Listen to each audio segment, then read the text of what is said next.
into authentic conversations about ourselves and our community, exploring topics that uplift and inspire us, from personal growth to social change. So grab your teacup and get ready to join the conversation.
Okay, now you guys can hear and see me. Hi, sippers. I am back up. I had to jump back on.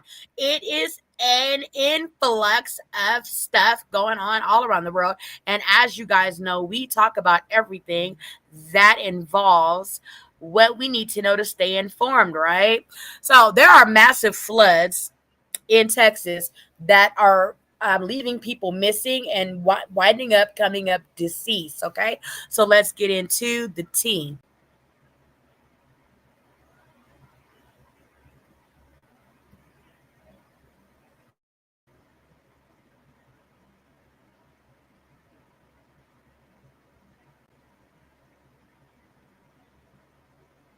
What I can tell you is several things.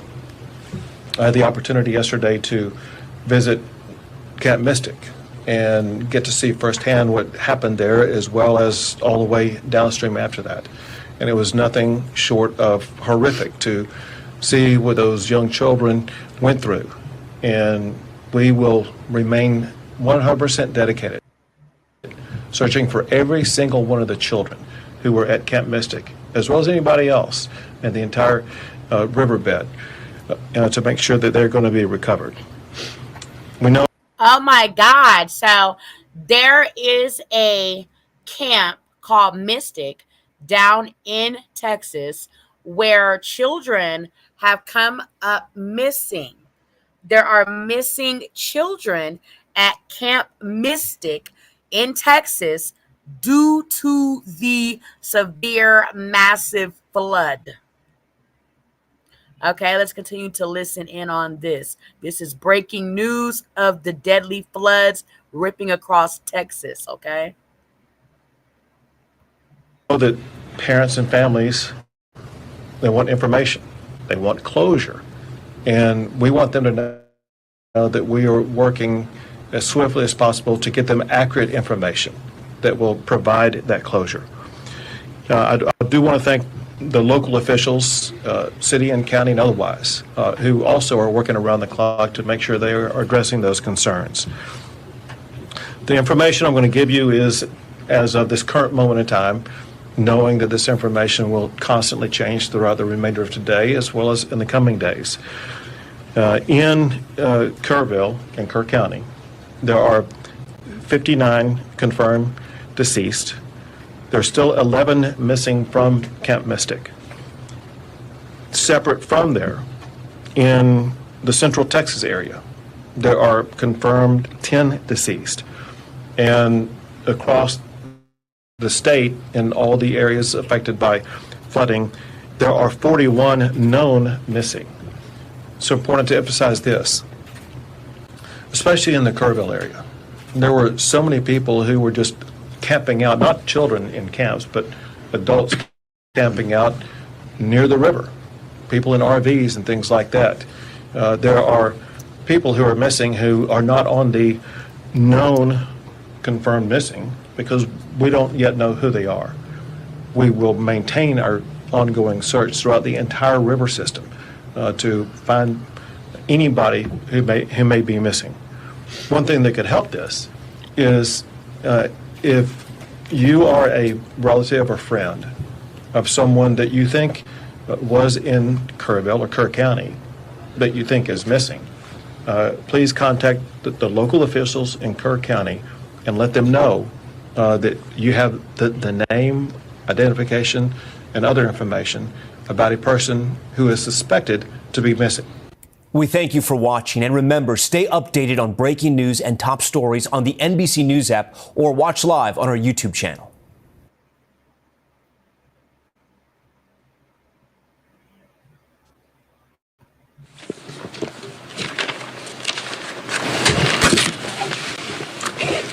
I want to thank everybody for being with us here today. We're in Austin today as opposed to Kerrville because of deadly storms that have swept across central Texas and areas outside of the Kerrville area, and because of more expected storms that will pose life-threatening danger over the next 24 to 48 hours. I want to emphasize, however, even though we now are broadening the area that we're focused on, we are not at all reducing our focus on Kerrville. They remain a key focus in so many different ways. We continue 24/7 operations to search for anybody who was affected by that deadly storm. We still have our Department of Public Safety assets, the National Guard, Texas Task Force 1 and 2, and game wardens, all fully engaged in responding to the disaster in Kerrville. We also intensify our focus on the families affected by this. They're going through horrific events that have turned their lives upside down. We're working to aid them, assist them with regard to counseling, grief, all kinds of things we can do to assist those families. One of the most important things that we can do is to address their greatest concern, and that is there are so many families that are still waiting to learn about their loved one. And we are working 24/7 to get the information that will be able to answer their question. What I can tell you is several things. I had the opportunity yesterday to visit Camp Mystic and get to see firsthand what happened there, as well as all the way downstream after that. And it was nothing short of horrific to see what those young children went through. And we will remain 100% dedicated, searching for every single one of the children who were at Camp Mystic, as well as anybody else in the entire riverbed, to make sure that they're going to be recovered. We know that parents and families, they want information, they want closure, and we want them to know that we are working as swiftly as possible to get them accurate information that will provide that closure. I do want to thank the local officials, city and county and otherwise, who also are working around the clock to make sure they are addressing those concerns. The information I'm going to give you is as of this current moment in time, knowing that this is around the clock to make sure they are addressing those concerns. The information I'm going to give you is as of this current moment in time, knowing that this information will constantly change throughout the remainder of today as well as in the coming days. In Kerrville and Kerr County, there are 59 confirmed deceased. There's still 11 missing from Camp Mystic. Separate from there, in the central Texas area, there are confirmed 10 deceased. And across the state, in all the areas affected by flooding, there are 41 known missing. So important to emphasize this, especially in the Kerrville area. There were so many people who were just camping out, not children in camps, but adults camping out near the river, people in RVs and things like that. There are people who are missing who are not on the known confirmed missing because we don't yet know who they are. We will maintain our ongoing search throughout the entire river system to find anybody who may be missing.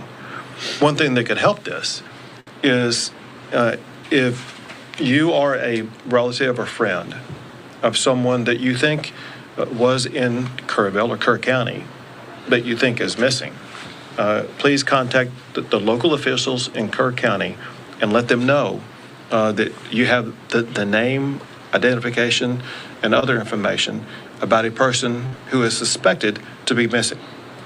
If, however, you don't have confirmed information about that and you're making phone calls, you are slowing down the process of the first responders being able to respond to those who are clearly identified as missing.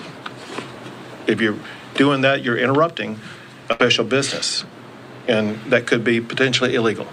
Call only if you have specific information. While we continue the search process in Kerr County, we are now also beginning the process of responding to the disaster that took place. Includes things like debris removal. Anybody who's seen any images whatsoever in the Kerr County area, you know there's debris all over the place that makes roads impassable, that makes reconstruction projects unachievable, that makes search process more difficult. And the state and local governments are working now on that debris removal process. That process is improved because of President Trump's swift declaration of our major disaster declaration. He ensured in less than 24 hours that major disaster declaration was approved, ensuring that state and local governments are going to have more resources to be able to respond to that disaster, more resources to begin the debris removal, more resources to help individuals who've been impacted by this, as well as local governments that have been impacted by this. Bottom line is this, and that is the swift and very robust action by President Trump is an extraordinary help to our response.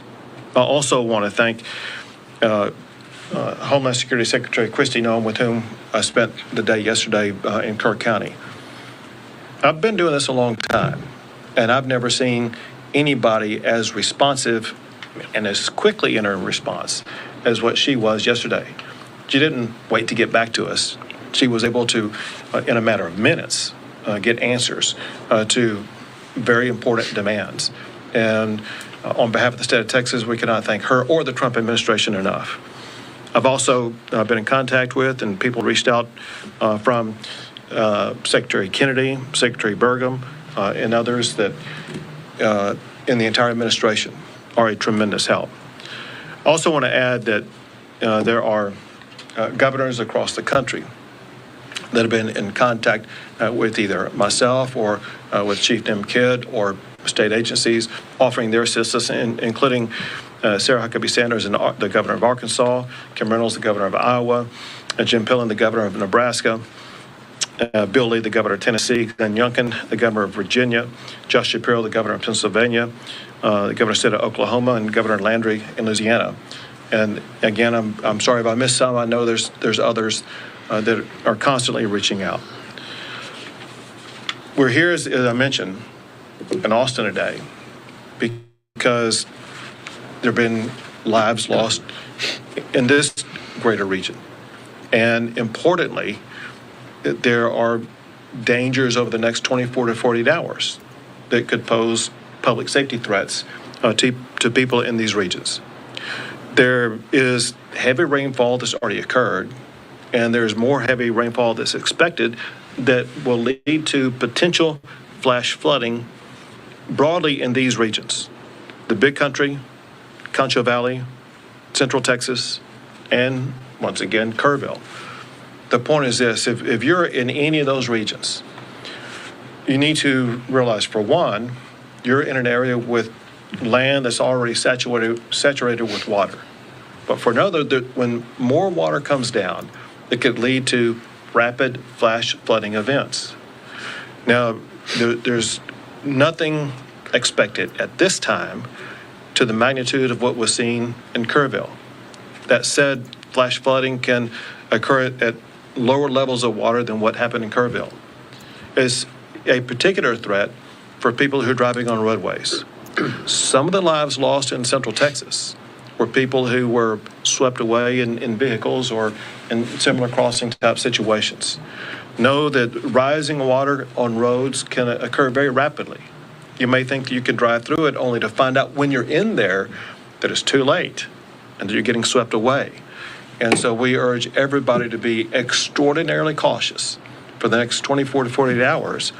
If there's any water on the road, you got to be safe. There's an old saying for a reason, because it's true, and that is turn around, don't drown. You don't need to get from point A to point B if it's going to risk your life. Your job, the most important thing you can do is to protect your lives. And taking a step back, for all of us up here, that's our number one job. We put public safety first, and we'll worry about the physical damage second. There are still public safety issues and lives to be saved in Kerr County. There are lives to be saved in all these regions that I just mentioned here. We want our fellow Texans to be safe and secure, and you can do more about that yourself than anybody else can. With that, I think, pass it to you, Colonel. Yes, sir. Colonel Freeman Martin of the Texas Department of Public Safety.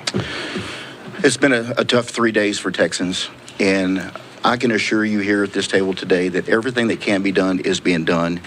Currently, we have operations going on in several different counties. Williamson County had 3 people missing. They recovered 1, 2 are still missing. Ongoing searching. Burnett County is missing, 2 people missing. The fire chief and a 17-year-old female. The Department of Public Safety is offering any and every resource that we have to help with those searches, whether it be boat teams, rescue divers, helicopters, drone operators, drones. So there's a lot of work being done. The governor's very accurate. The ground is saturated, so now a little bit of rainfall and watershed can cause issues. Williamson County is well aware of that. The ground was saturated. They knew that it had issues, and they evacuated neighborhoods, which saved lives. And all that being done, they still have 3 that were washed away. I'll touch on Kerr County. We have about 230 DPS personnel assigned to Kerr County, and everybody thinks about search and rescue and what we're doing. There's a lot of stuff going on.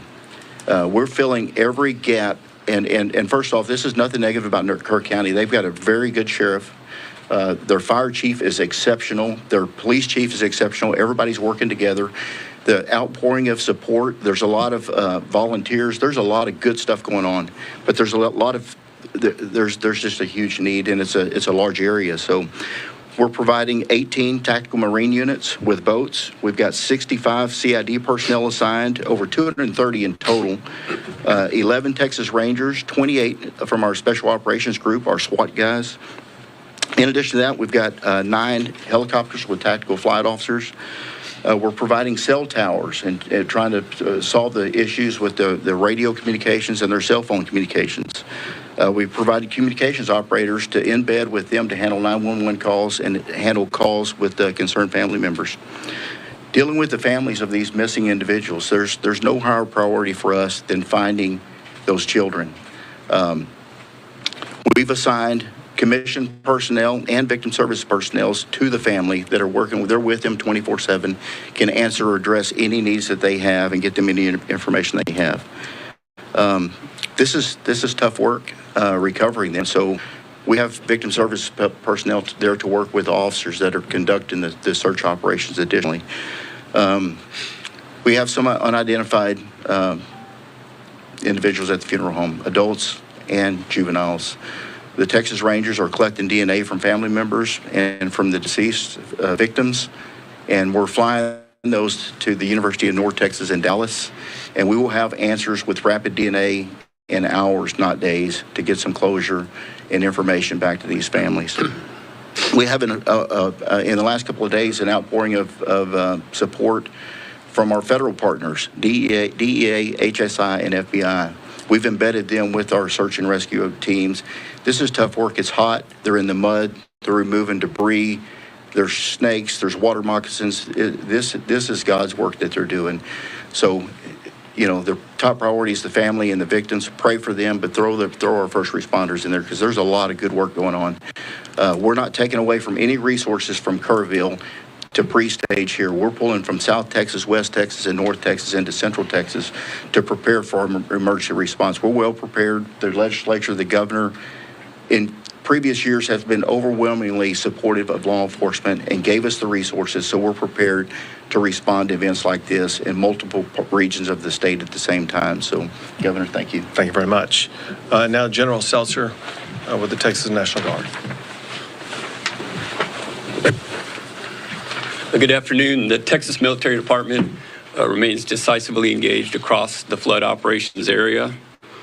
Our current force composition, we have 230 personnel operating. We're flying 8 helicopters, and we've increased the size of our force of high-profile military vehicles to help evacuate people from high water areas. We've also expanded our operations area to not only include Kerrville, but we now have personnel operating in San Saba and Burnett. The additional resources we've added since our last briefing are a behavioral health officer in Kerrville, a chaplain in Kerrville. We also sent a chaplain to San Saba. We've expanded the state's Air Operations Center, which is a multi-agency air coordination center hosted by TMD, but it includes every agency that operates across the interagency in Texas. So inside that operations center, we can ensure that the right asset is going to the right location to do the right job. Additionally, today we have launched the MQ-9 Reaper remotely piloted aircraft out of Houston. That aircraft departs Houston, goes out over the Gulf of America, and climbs to 18,000 feet, and then along a special FAA corridor, traverses over to the Kerrville area to conduct persistent SAR, persistent incident awareness and assessment operations. It's truly an eye in the sky for our search and rescue people. I'd like to thank the Federal Aviation Administration today. Due to weather at 18,000 feet, we could not transit from the Gulf of America to the Kerrville area. The FAA granted a temporary flight restricted area through a lower altitude, which allowed our aircraft to safely transit across Texas and operate in the Kerr County area. In terms of rescues and evacuations for the Texas Military Department, we have a total of 525 rescues or evacuations. 366 have been by air and 159 by ground. Of those count, 20 ground evacuations occurred in San Saba and 5 air evacuations occurred in Burnett. And that concludes my brief. Thank you, Governor. Thank you. Now with the LCRA, there it is, Phil. Yes, sir. Good afternoon. I'm Phil Wilson, General Manager of the Lower Colorado River Authority. I think the most significant message we have in the general area right now is that if and when we get more rain, please stay off the lakes. The lakes have a lot of debris right now. It's not safe to be boating. It's not safe to be out there. We'll let you know when it is, but critically, stay off the lakes. It's July. People are used to summer, and this is not a good time to be out there. To that go, we're working very closely with law enforcement. We have our rangers to assets and resources. This helps with funding and additional resources and bringing in from out of state, but our local federal partners they're very involved. So we've, of course, we're a lot more productive during the day, but we search at night and we're seeing some really good results, which is good. But the bad news is you will see the death toll rise today and tomorrow. One other thing to add to that is the U.S. Coast Guard, part of the federal government, was here working long before the declaration was granted based on our partnership and relationship. So we still have Coast Guard assets here, and they will operate at night as well. Thank you for the question. Go ahead. Bayless Wagner, also American Statesman. Could you talk a little bit more about the warnings that local officials got, the way that the state and the federal government communicated with local officials, and whether you believe that these deaths were preventable? So there were multiple steps taken by the state that I'll let Chief Kidd talk about, but the state began setting up operations in preparation for what could happen in Kerr County. It happened in the early morning hours of the 4th, which is Friday, and the state had pre-positioned assets and resources in and around that area beginning on Wednesday before the storm on Friday. As we learned more on Thursday, more assets were provided in various regions. We knew, based upon predicted weather, certain regions where the rain may fall. There was an inability to know precisely where that rain was going to fall and how much was going to fall, where it did fall. And as far as what the locals may have done, Chief Kidd may know more than I, but I would leave it up to them to let you know. And listen, thank you for the question. We need to spend a lot of time trying to answer this question because from a technical perspective, there are multiple warning systems that are out there. And all of us can choose to sign up for warning systems in certain areas, depending on the local government that we're in and the way that their system works. There's a lot of talk about a program called WIA, the Wireless Emergency Alert, and IPAWS, the Integrated Public Alert and Warning System, and how they work or sometimes don't work. And then you have areas where there is no cell phone coverage. And if there's no cell phone coverage, it doesn't matter how many alert systems you sign up for, you're not going to get that. And then there's the NOAA weather radios from the National Weather Service. I'll ask you, how many of you have a NOAA weather radio by your bed at home? And so there can be all kinds of alert systems that are sent, and we know that some were sent, some general messaging was sent early, some urgent warnings were sent at various times. Bill that was going to create a council to kind of talk about what warning systems, and it was not successful. Is it a concern that there's all these camps on this area? This is an area that deals with flash flooding, but there were no sirens that were in this area. Can you talk about that and why that hasn't been funded to this point? Well, it's going to be something that will be looked at. As you kind of pointed out, these camps go back almost 100 years, and they are familiar with the water in the area probably better than anybody else. And they have their own ways in which to deal with warnings that would involve children, sometimes as young as 8 or 9 years old. And we need to evaluate what they know, how they respond, what they need. And that's why it's going to be good to have a session with all members working together that will bring different perspectives, because the reality also is this, and that is what's needed in that river basin at that location could be far different than what's needed in some other river basin across the state. Time for one more, folks. Go ahead. Hayden, Texas Tribune. Do you know if anyone tried to get warning to people at the camps outside of the automated disaster system? I missed the first part of the question. Did anyone try to get warning to the people at the camps outside of the automated system? So I'm not sure that I understand the question. I mean, does somebody go door to door and knock on the doors, or? Yeah, we're just wondering if there are any official outreach in the area. You know, we talked to the county emergency manager when we were there the first day, and the county does have a plan for that county and the 18 or so camps that are in that county. Probably be really good to ask them that question and let them give you that answer. It's a good question. Thank you. Thank you, everyone. Thank you all. Okay, so deadly massive floods hailing through Texas, where camps were involved. Okay, where children were summer camping, and a lot of them are missing. Some have been found unalived and things of that nature. Okay, we're going to continue to follow with this tea.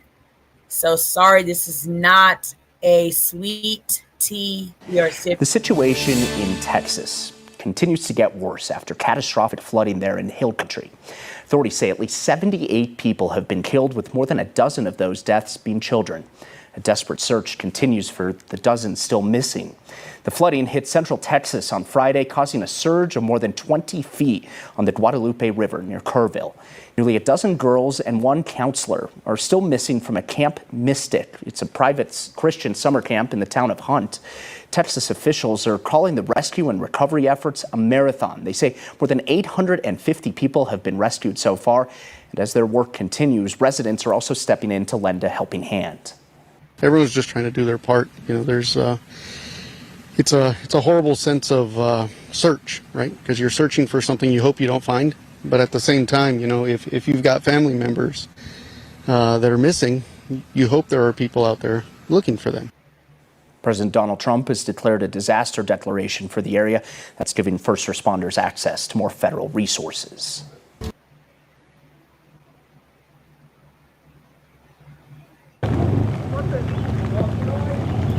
So as we heard, kids missing from this camp. Apparently, news reporters are asking why there were not more preventative measures like basins, things dug in lieu of high areas to be commonly known for these type of natural disasters to occur. Unfortunately, they were not. And so people were not alerted in these areas when the flood hit. Apparently it hit like the flood of Noah's Ark. And in minutes, they were flooded out and completely disarrayed from their situation. And now lots of people have been found unalived, as well as children. Trump has sent in the relief immediately in this natural, very disastrous disaster. It only occurred only a day or so ago, and Trump has already sent the necessary funding that it needed to help get this natural disaster behind Texas. Let's continue to listen.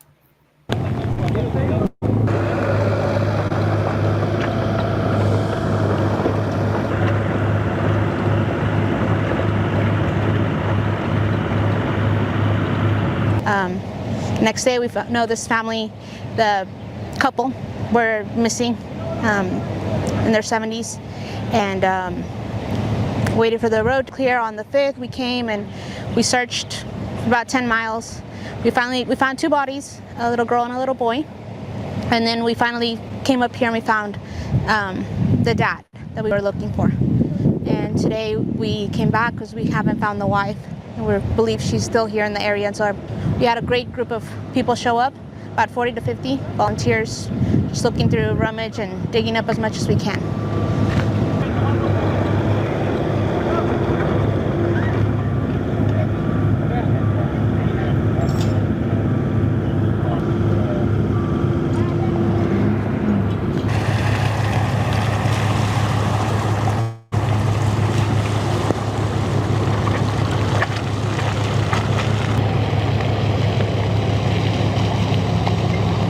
We knew that they weren't really searching this way past Mystic, because I know we need to help those girls, but we were able to find him.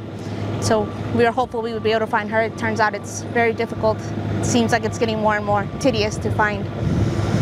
We were focused where we found the husband, Mr. Jose Olvera, thinking because they were holding hands when they got washed away. And we focused there and trying to get as closest to the body as we could, but we just started kind of going that way. And then we found him next to the house where he lived, just 25, 50 feet in the creek.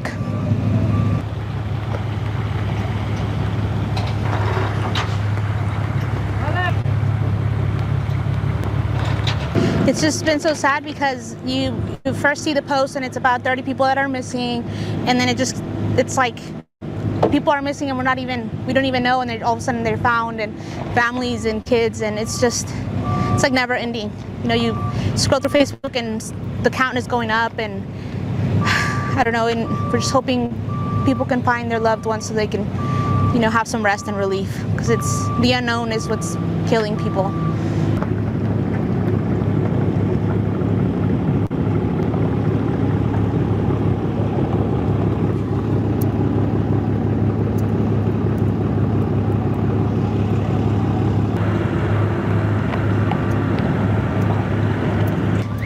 driven down from Hunt, and it's the most horrific. As soon as we saw how horrible it was, we kind of knew there weren't going to be survivors.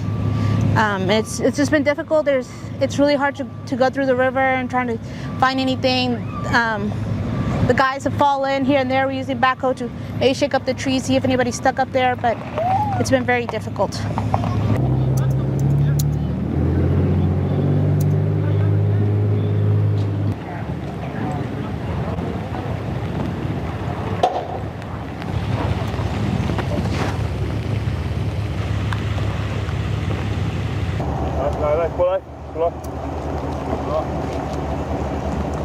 Hi, Marley. Billy boy. You want to hold on to it? The father was found yesterday. The team found 2 kids too, downstream, and so we're just scouting the area, both sides of the riverbed. Found an article of clothing from the mother, and we were tracking and tracing opposite sides of the riverbed.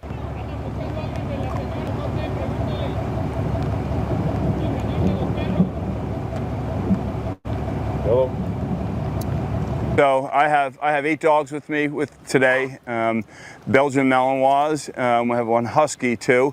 The husky is incredible with finding carcasses, and the Belgian Malinois. These guys can traverse any terrain.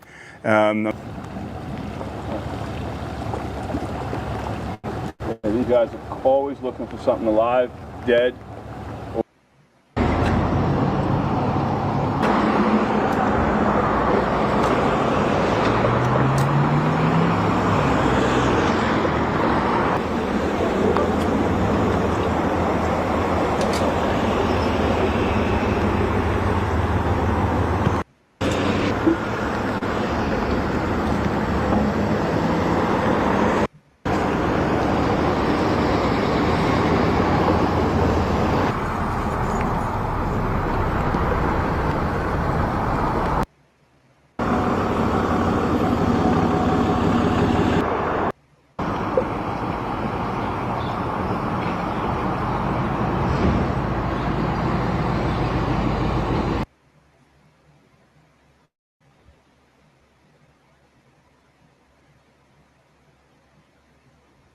Flood started getting bigger, and it was going up to, we have bunk beds in our cabins, and it was going up to the top bunk, and we had one choice, and we had to swim out of our cabins.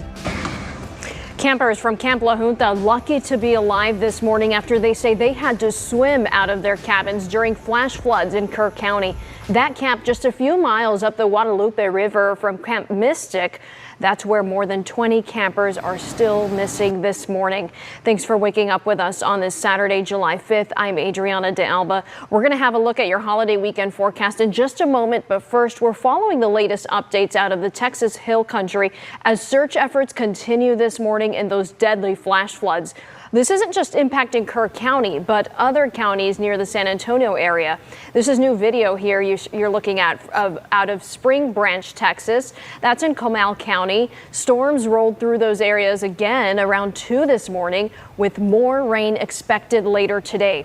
At last check, more than 230 people in Kerr County have been rescued and evacuated. The death toll is now up to 24. Efforts continued throughout the night to find more than 20 missing girls from Camp Mystic along the Guadalupe River.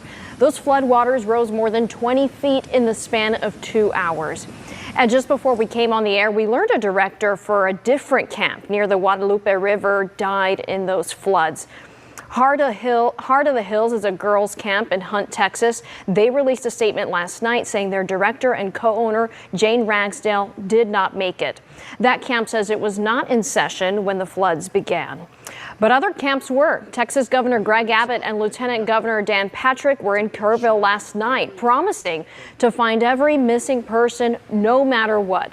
One North Texas family says they are lucky to know their child is alive. Our Teresa Woodard spoke to them moments before they left to reunite with her.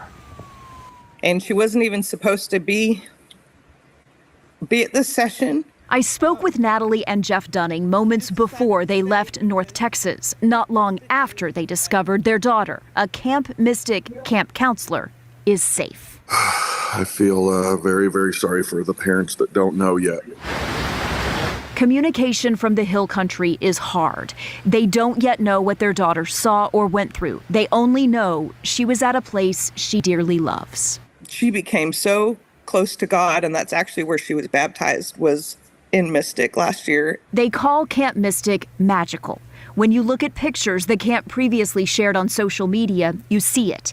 And when you look at Hannah Dunning and a camp picture she posted days ago, you feel it. Feel why she stayed an extra session at the very last minute.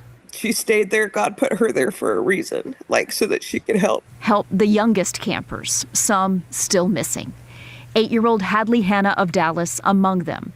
Her mom gave us this photo, hoping it helps her find Hadley. We will do everything humanly possible to find your daughter. After an emotional promise from the state, Texas game wardens posted grainy photos of rescuers reaching Camp Mystic. Some happy reunions seem imminent. The question is, how many? I think if you're a God-fearing person, just please praise these babies will get back to their parents. Really hoping for more of those miracles and happy reunions, right, Cassie? Truly devastating. And I understand the National Weather Service actually issued the flood watch warning in many of those areas for tonight, right? Bring us up to speed on that. Yes, so we still have some flood watches in effect for parts of Hill Country right now. So you can see where those flood watches are. There's even a flash flood warning down there as well. That's because we still have the rain that is currently falling. Now, closer to home, we don't have that, but we still have some rain. Here's just some of the rainfall totals that took place so far. In fact, looking at Ingram, 10.33, Kerrville 3.97, Hunt 6.55, and some of these areas still receiving that rain. You can see where that flash flood warning is. So we've got a little area spinner, an MCV, and this has been not moving a whole lot. The rain is finally starting to let up a little bit, but they don't need to see any more rain.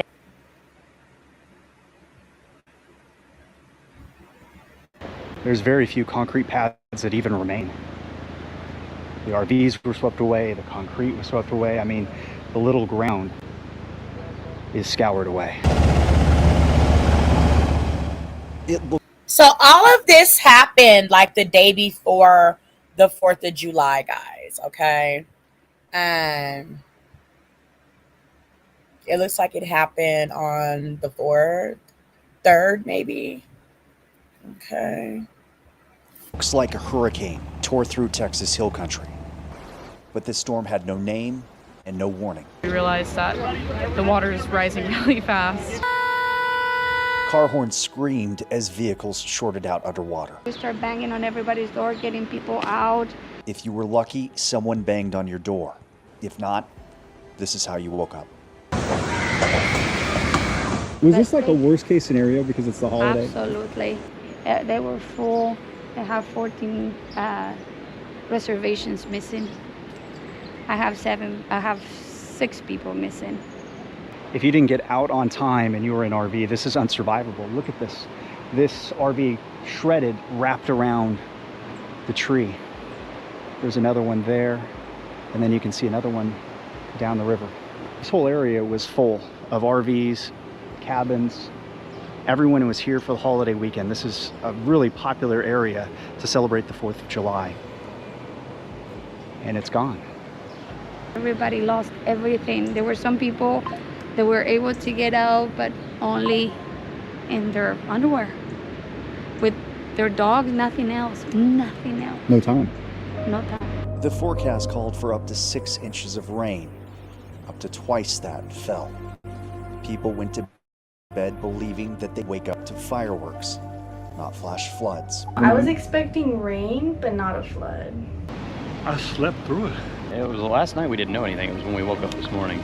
The thunder was crazy, and I couldn't sleep. So at 2:30, I started checking because it was just non-stop, and it was hard rain. Along the Guadalupe River, at least 18 summer camps sat directly in the flood's path.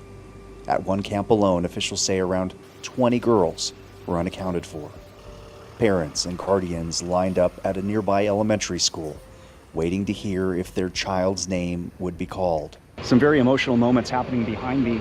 In the school bus are children who were at their overnight camps. There's a lot of summer camps that are located right along the Guadalupe River. And so many of these parents had no idea if their children were okay or not. The river rapidly rising in the early morning hours, washing away cabins and sadly taking numerous lives along the river. These kids being brought from their camps here to the elementary school to be reunited with friends and family. We saw that it had flooded up here and just kind of didn't know, and the not knowing is the worst part. So both her and my son are real strong swimmers, so I wasn't real worried about them as far as in the water. But you know, water moving that fast is insane. That's all you can think about. In the town of Hunt, the water hit harder. It took high-profile military vehicles just to reach the survivors, pulling up like lifeboats on wheels, soaked, shaken, silent. The survivors climbed aboard, their lives reduced to whatever they could grab. We get flash flood warnings on our phones all the time. It's like the Amber Alert, or you live in Texas, you don't really think much of it, and obviously we were wrong. This chilling video captures the river rising in real time, each lightning strike illuminating just how fast the water was climbing. Inside London's home, floodwater surged up the staircase, step by step, second by second, until escape was nearly impossible. We got to the top floor, and it just kept rising and kept rising. And we were getting ready to go on the roof. Like I said, we had tied bed sheets together to bring ourselves to the top. And right before we climbed out, we realized that we were fine. Well, we realized we were fine because the water had obviously started to stop and go down, and fortunately we were okay. Terrifying. That's the only way you can describe the force and fury of water. That is the Guadalupe River behind me. I'm in Kerrville, Texas, Texas Hill Country. This section right here was a part of this apartment complex. It was lifted off its foundation, carried about 100 feet away into the parking lot. The only thing that stopped it, these old oak trees. Wow. I spoke with one girl who had just graduated from college. She had just left for work around 5 this morning, grumbling, of course, about working so early and on a holiday, but that might have saved her life. Honestly, I've been running every day, and I would record like that little bridge, and every time I would get it in the clip, it was dry. Like there was barely any water, so I was never expecting it to hit this high up. At most, maybe like the railings, sure, but I didn't expect it to go from like dry to be this high up. Within a day? Within hours, because I was here right before 5, and by like 5:30, this was basically the way it is right now. Where do you work? HEB. Oh, yeah, there you go. Yeah. So, did you ever think work would save your life, or No, I you probably did not. hated those No, early yeah. hours? I was like, I'm here so early, but I'm glad I did.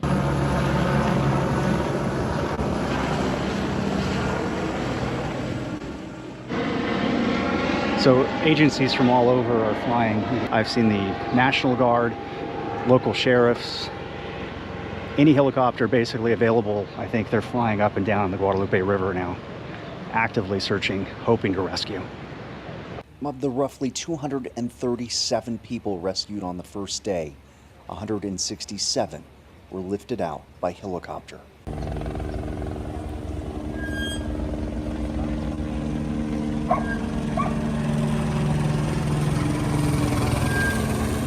Many of them children from the flooded camps. State officials say the search won't stop, not during the day, not when the sun goes down, not until every missing person is found.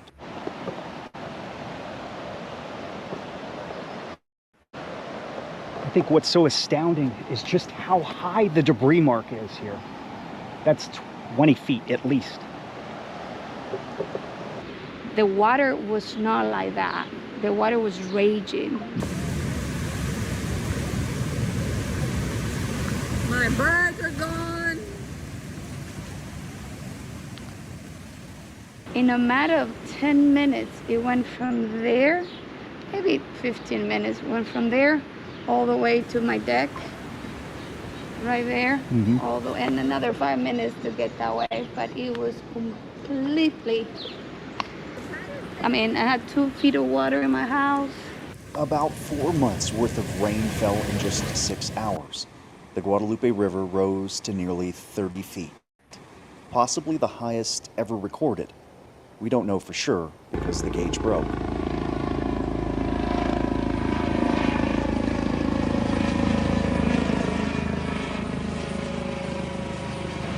You just see how the ground scoured from the force of the rapids of the water that ripped through here.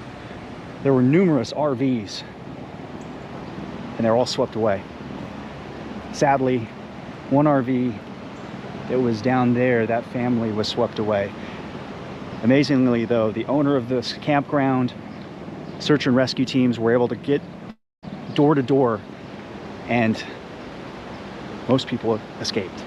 Like the catastrophic flood of 1987, campers were caught off guard. It happened overnight with no real warning during a holiday weekend when families were sound asleep. The Guadalupe is the kind of river that invites you to relax. That's what makes it so dangerous. It lulls you in, then takes everything. It was a perfect storm, and it built a Texas-sized catastrophe. But we were really fortunate. Houses are replaceable, cars are replaceable, people are not, so.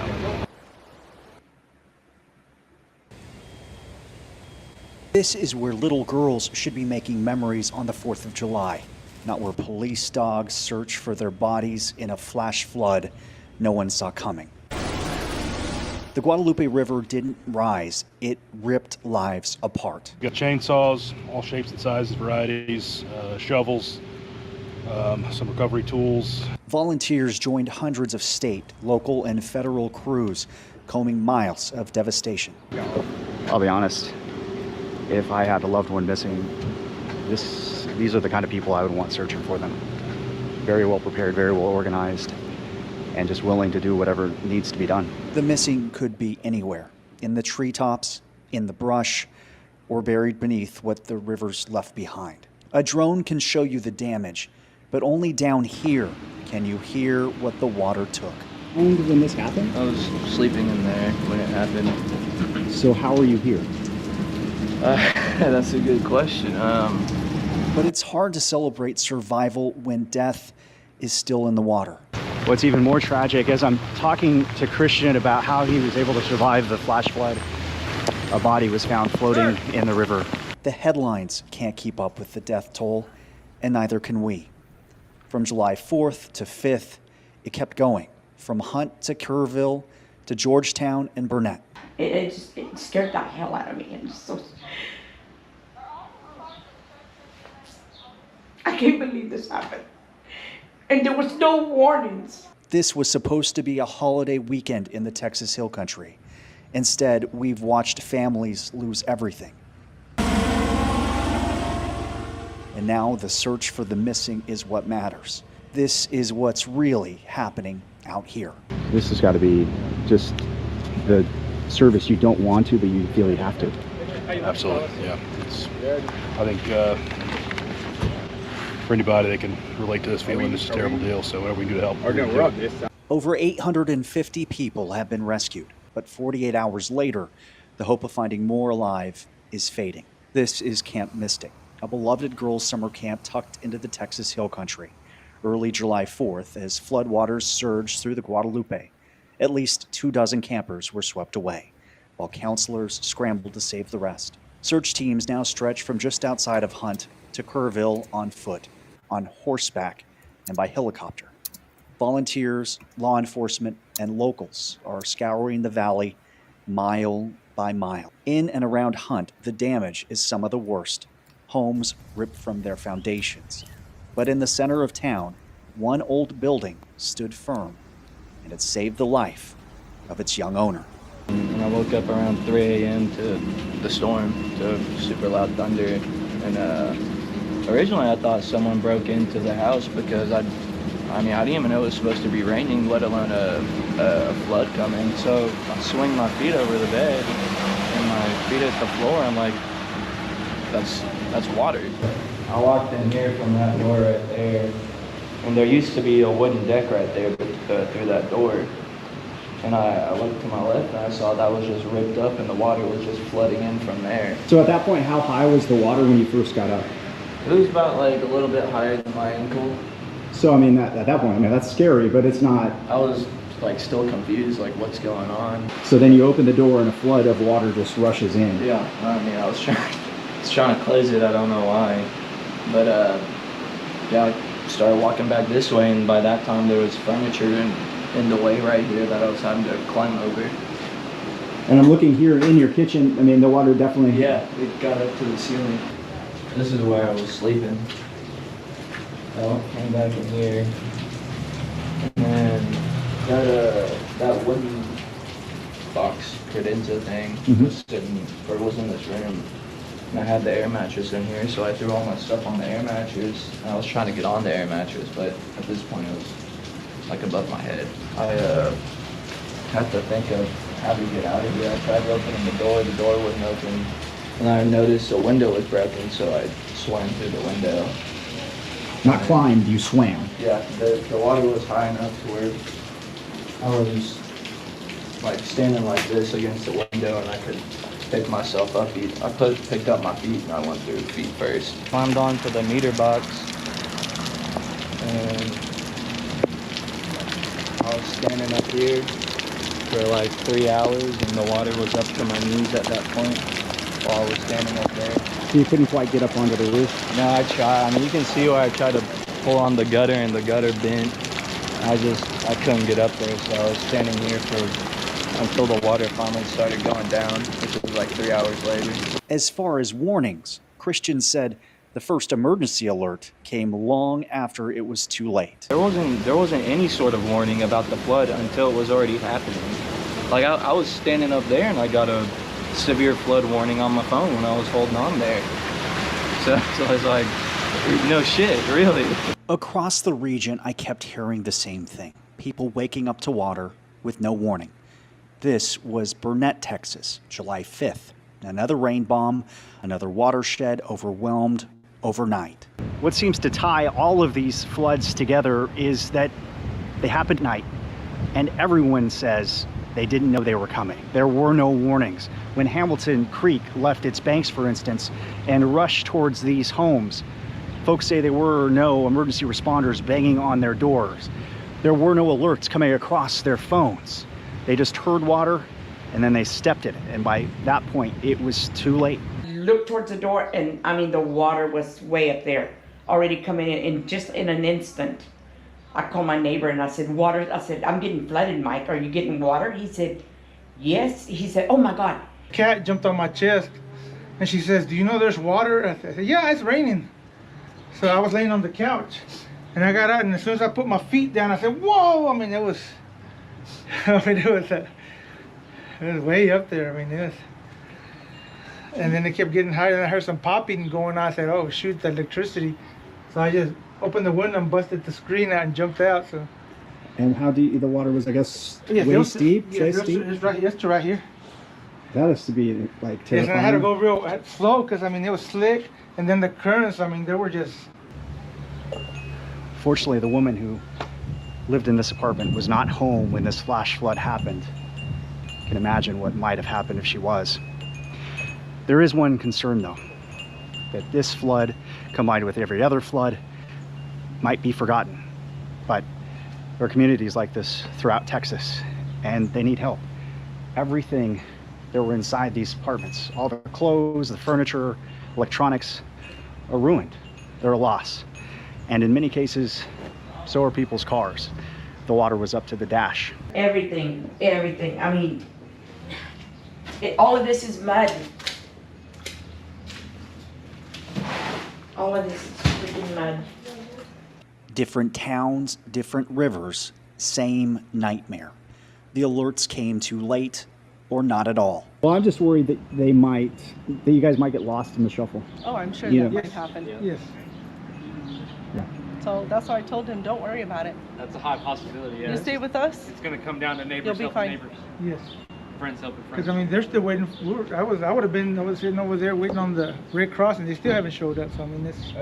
Mike at least was able to save his cat, but nothing else. Since 1913, according to the National Weather Service, 20 tropical cyclones or their remnants have dumped at least 15 inches of rain across inland Texas.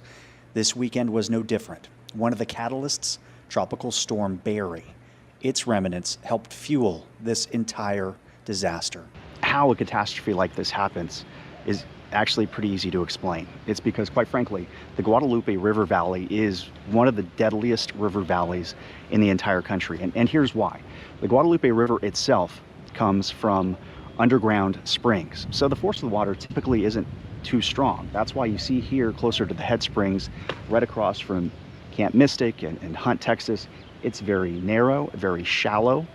Further downstream around Kerrville, it gets deeper because of years of erosion. But typically, this is what you see. But the entirety of the hill country here sits on a limestone bedrock.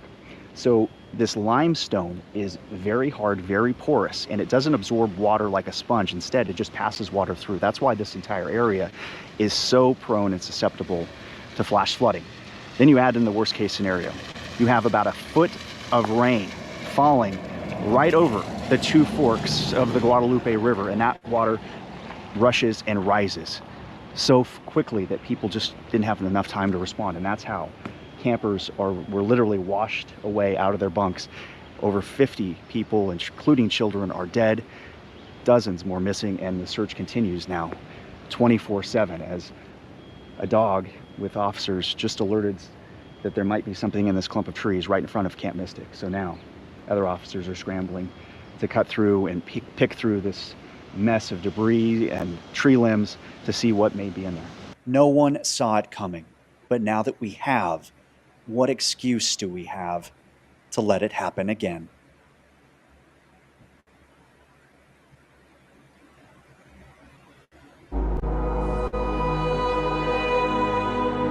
In western North Carolina, we are seeing catastrophic flooding. That includes Asheville, North Carolina. Just over the mountains, much of Asheville, North Carolina is underwater this afternoon. I-40 shut down in both directions between Tennessee and North Carolina. The French Broad River is reaching record levels near the Biltmore Estate. The Buncombe County Sheriff says its office received more than 1,000 missing persons reports.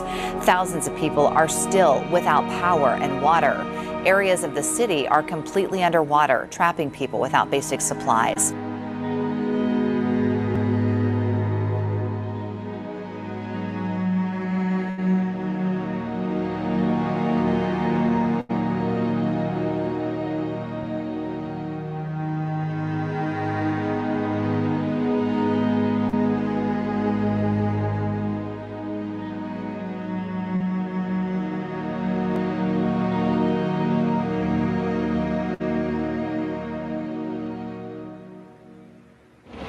We are here in Biltmore Village, where you can hear the emergency helicopters overhead bringing necessary aid to the people of Asheville. In Biltmore Village, the scene is pretty dim. We thought we were hurting in our neighborhood, and then on the first day we took a drive out to see what we could find: water, food. We realized how lucky we were. There's telegraph poles that have been snapped like toothpicks. Trees down at the end of the roads, impossible to pass. I've not seen anything like it. I knew it was bad, but you always hope that it's not going to be that bad, and this is just a fraction of what has happened to Western North Carolina. Raising two kids here in the mountains with my wife, we've gone to most of these restaurants together as a family. This community is so important to us, and what it's going to take to get Asheville back to what it was is going to be a long time. Everything's gone. Our awning was above water. That's, 26 feet worth of water. This was at a different level that we never could prepare for. David Ross is the landlord and contractor for Casablanca Cigar Bar and other buildings in the area. The level of devastation that I've received as a landlord is beyond my I think understanding at the moment. I'm doing what I can because it's my community and my people. Now that the water has receded, Ross is picking up the pieces with help from the community. We have friends and customers and people who we met through this business just show up and help. In some of their darkest moments, they are trying to find the light. I think there's a lot of people that are still not even comprehending what they're about to come into, that own shops and businesses and people. This is the register. Oh my God. It's like we found a treasure. Despite the devastation, they are focused on the future. We just gotta cry a little bit and move on. I'm hoping for the best in people. I'm hoping for, the ability to rebuild and regroup. And again, I'm going to do my best to help my community because that's what we do in these circumstances, right? Our crews started in Biltmore Village and fanned out across surrounding communities, which led us to Swannanoa, a guitar that will never strum again, a calendar stuck in time, a blanket forever without warmth, all sights here in Swannanoa. It's almost like you're watching a movie. But for Emily Russell, it's her new reality after Hurricane Helene tore apart the home she's lived in her entire life while she was inside. When I seen the water coming up and it kicked in my front door and then our back door at the same time, and within 30 seconds it went from starting to come to up to my neck. She says she was stuck inside for more than 12 hours, sitting in a mixture of water and gasoline. Do I jump out the window and try to float on something so that I'm not about to die and drown and smell gas? Or do I just sit in the bedroom and wait for help? The house is basically just gonna be bulldozed. We've lost everything in it. So we're just staying with family and praying. I got a truck wrapped around the tree there, my tractor, and a Corvette underneath the trailer over there, and a Mustang over there in the field. Danny Bailey has lived next door since 1968. He was able to evacuate. Now, he's lost everything. It's really hard to see other people that are way worse off than we are. Fred Forrester has lived just down the road for 24 years. He spent days digging the river silt out of his home. We have already emptied 2 rooms. We've got 3 bedrooms yet to empty out and rip carpet out of. It's hard work, made harder without running water, power, even cell service. How do you clean your hands? There's no showers. Forrester says he's just glad he has a home still standing. That all cuts pretty deep. A community torn apart in just one day. The River Arts District was unrecognizable. Once a thriving, cool place to socialize, visit art galleries, and gather with friends. Went from this to this in a matter of days. I remember when we were building the River Arts District and what did Asheville's come to in the last 10 years, watching us build everything, and now just to see it back to ground zero, it's devastating. Water so high, it far surpassed the 1916 flood. This black line is where the waters were just days ago, a foot above the 1916 flood line. I didn't realize how bad it was because I had no service, but watching it now, I can't describe it. One man, Hartwell Carson, an environmental activist, has a vested interest in the health of the French Broad River. When he kayaked through the floodwaters, he couldn't believe his eyes. There's an oil distribution place there, and the oil tanks were flipped over. We paddled up through a gas station, and gas was just coming out of the ground. Propane tanks floating by, trash and debris just coming out of buildings. The same images everywhere you look. And these are people's hopes and dreams. They put their livelihoods and their time and energy into building these businesses. When I grew up, people talked about the blizzard of '93, and this is exactly, our generation's going to be talking about this forever.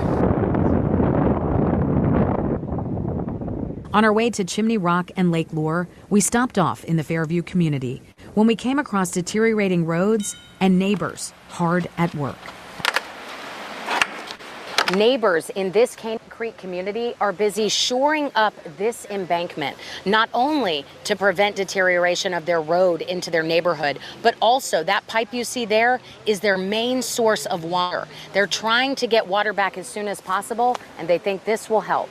The electric conduit for our community crosses the creek under this bridge, and we're trying to get that clear enough that Duke can see there's no damage to their lines.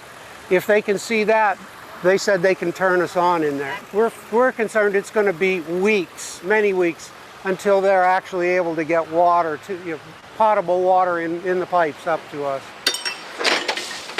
This neighborhood community doing all the work to help themselves. They've been disconnected from the outside world with no signal. We don't really even know a whole lot of what's going on. We hear stories and then find out they were wrong because we don't have internet. So we kind of know that Chimney Rock and the town of Lake Lure are gone. Some other places have been wiped away. And it's through pure determination and grit that they are able to keep going, keep helping. One thing that we do know, right up on the bank here, there's several homes that were accessed from around the other side. They're not part of our community, but their bridge is gone, and they've been rappelling down the bank over here. We live on the hill up here. I don't know how you can see it. I got some rope from the neighbors and put a little rappelling system to go up about, say, 22 feet of stretch here. Right up this hill, the only entrance to Philip Buda Morgan's home. You want to watch your step. If you take a tumble, you can come down on the concrete and the rocks, but basically, this is how I've been able to get a lot of supplies up this way. He took me on the very steep path to his home that he had to carve himself. Please watch your step. He knew when he saw Cane Creek rising, it was going to be bad. So I was seeing like hay bales, coolers, parts of vehicles, just full-on trees coming down the river, and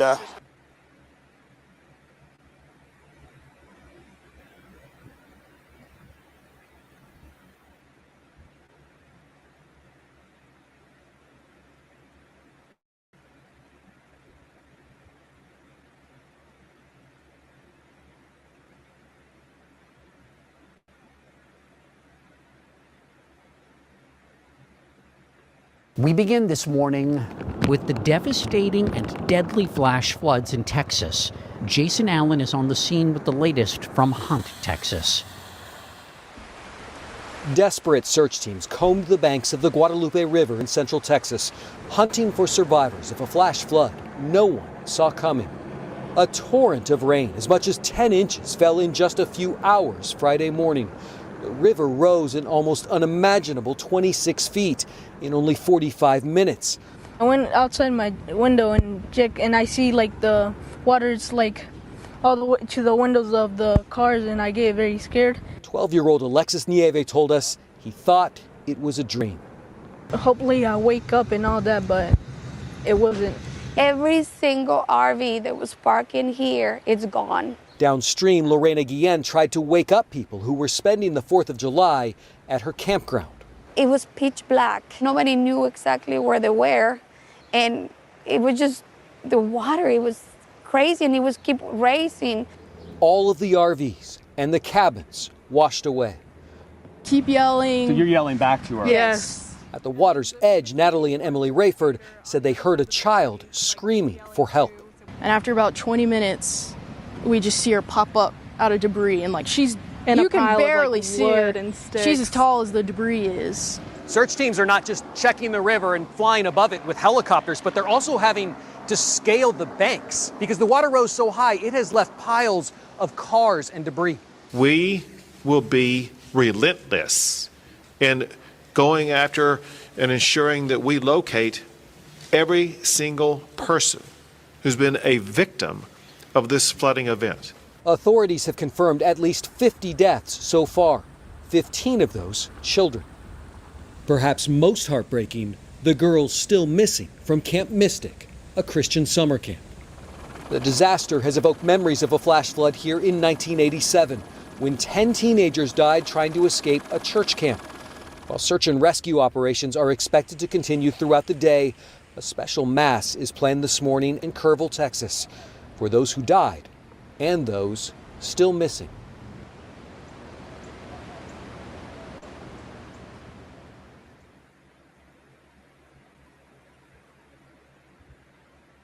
An unimaginable tragedy in Texas. Hearing the screams, because you couldn't see anything, it was pitch black. Kids screaming, asking for help. Historic flooding taking too many lives, destroying families and communities. It's like mass destruction. It's like a third world war zone. It's a horrible thing that took place. Absolutely horrible. The Hill Country just starting to process its grief. The nonstop search for the missing continues. You know, I've got 2 babies at home, and there's people out there that they're missing their children or their family members, so I feel like it's the least I could do to help. As recovery efforts begin. As I've said every time I've been before you, please pray for our community. Tonight, people across the world have Texas on their minds. Statewide, the death toll from flash flooding stands at 78. Dozens more are missing tonight. Families have shared photos of victims who've died, those who haven't yet been found, and those who survived. It includes Eloise Peck and Lila Bonner. They were best friends from Dallas, summer campers at Camp Mystic after just finishing the 2nd grade, both lost in the flood. The director of that camp, Dick Eastland, also died. He was trying to save campers, according to the Kerrville Daily Times. He was a father of 4. These are just some of the stories we will share tonight and in the coming days. The most devastating loss is in Kerr County. 68 people died there, 40 adults, 28 kids. We have gut-wrenching new pictures from after the water receded at Camp Mystic. That is that Christian summer camp for girls. It's right on the banks of the Guadalupe River. Bunks are scattered. There is mud all over the floors and the walls. 10 campers and 1 counselor are still missing tonight. Today, some returned to the camp. An Associated Press photographer was there as a young girl sobbed over what she saw. Aside from what happened in Kerr County Friday, 10 people died closer to Austin. In Travis, Burnett, Kendall, Tom Green, and Williamson counties, people were swept away by flash flooding on Saturday. Tonight, we have live team coverage from the hard questions about alerts and evacuations to the many lives lost. Our Chris Lawrence is leading our coverage from Kerrville. Chris, you arrived this evening. What did you feel when you caught your first glimpse? Teresa, I think the first thing was that when it comes to these rivers, you can't take anything for granted, and that what may be true at any given moment may not stand. I want to give you a look behind me. You can see that tractor, overturned tractor there in the water behind me. We've also seen some flashes of light further out, which our search and rescue teams on the other side of the Guadalupe River. I did just speak with 2 state troopers who have been guarding some of the access points to get down here. They told me this section is higher than it was just a few hours ago, and they're monitoring it now as a precaution. I also want you to take a look at this. We did just get some new video from ABC News showing the Coast Guard conducting their search and rescue operations today. You know, they have been in the water and flying over the scene trying to locate any survivors. Now, these crews have access not only to thermal but night vision cameras, which not only allows them to identify any possible movement from the air, it also allows them to work around the clock. Of course, we're a lot more productive during the day, but we search at night, and we're seeing some really good results, which is good. But bad news is you will see the death toll rise today and tomorrow. Look, we know some families are praying for the best, that a loved one will still be found alive. And at the same time, based on the number of bodies that were recovered or identified today, on one level, we are bracing for the worst. As the search continues, there are mounting questions over what, if anything, might have given residents or campers more warning. And right now, officials are trying to determine if there was a gap in communication, and if so, where. There can be all kinds of alert systems that are sent, and we know that some were sent, some general messaging was sent early, some urgent warnings were sent at various times, but just sending the message is not the same as receiving the message, having a plan to do something when you receive the message, and then the ability to implement that plan. Yeah, obviously that's a thread we will continue to follow up on in the days to come. Speaking of, just to get some context on what's happening here, my colleague Joe Ben-Puneker has been here for the past few days. You've been reporting on the scene. Give us a sense of what changed today. So we used to have access along Guadalupe River, Highway 39. Now it is controlled entry. So only residents, only first responders. I think what they were realizing is it was taking first responders way too long to actually get to these emergencies. And that's the sad reality of these things, because this is still an active search and rescue, and it is a fluid situation. About 22 days ago, I started using the Japanese pink salt recipe, but I had to stop because I was losing weight way too fast. Just look at how slim my face is now. And the one who helped me was Dr. Now. Watch the video he sent me right after this. No fluff. Let's get straight to the point. Apple cider vinegar, coffee, pink Himalayan salt, banana, and the last ingredient. I'll reveal it in the next 15 seconds. They tried to silence me. So now I'm going to teach you the exact recipe that mimics those magic weight loss injections without the nasty side effects. When combined, these ingredients create an effect 10x more powerful than a Manjaro shot.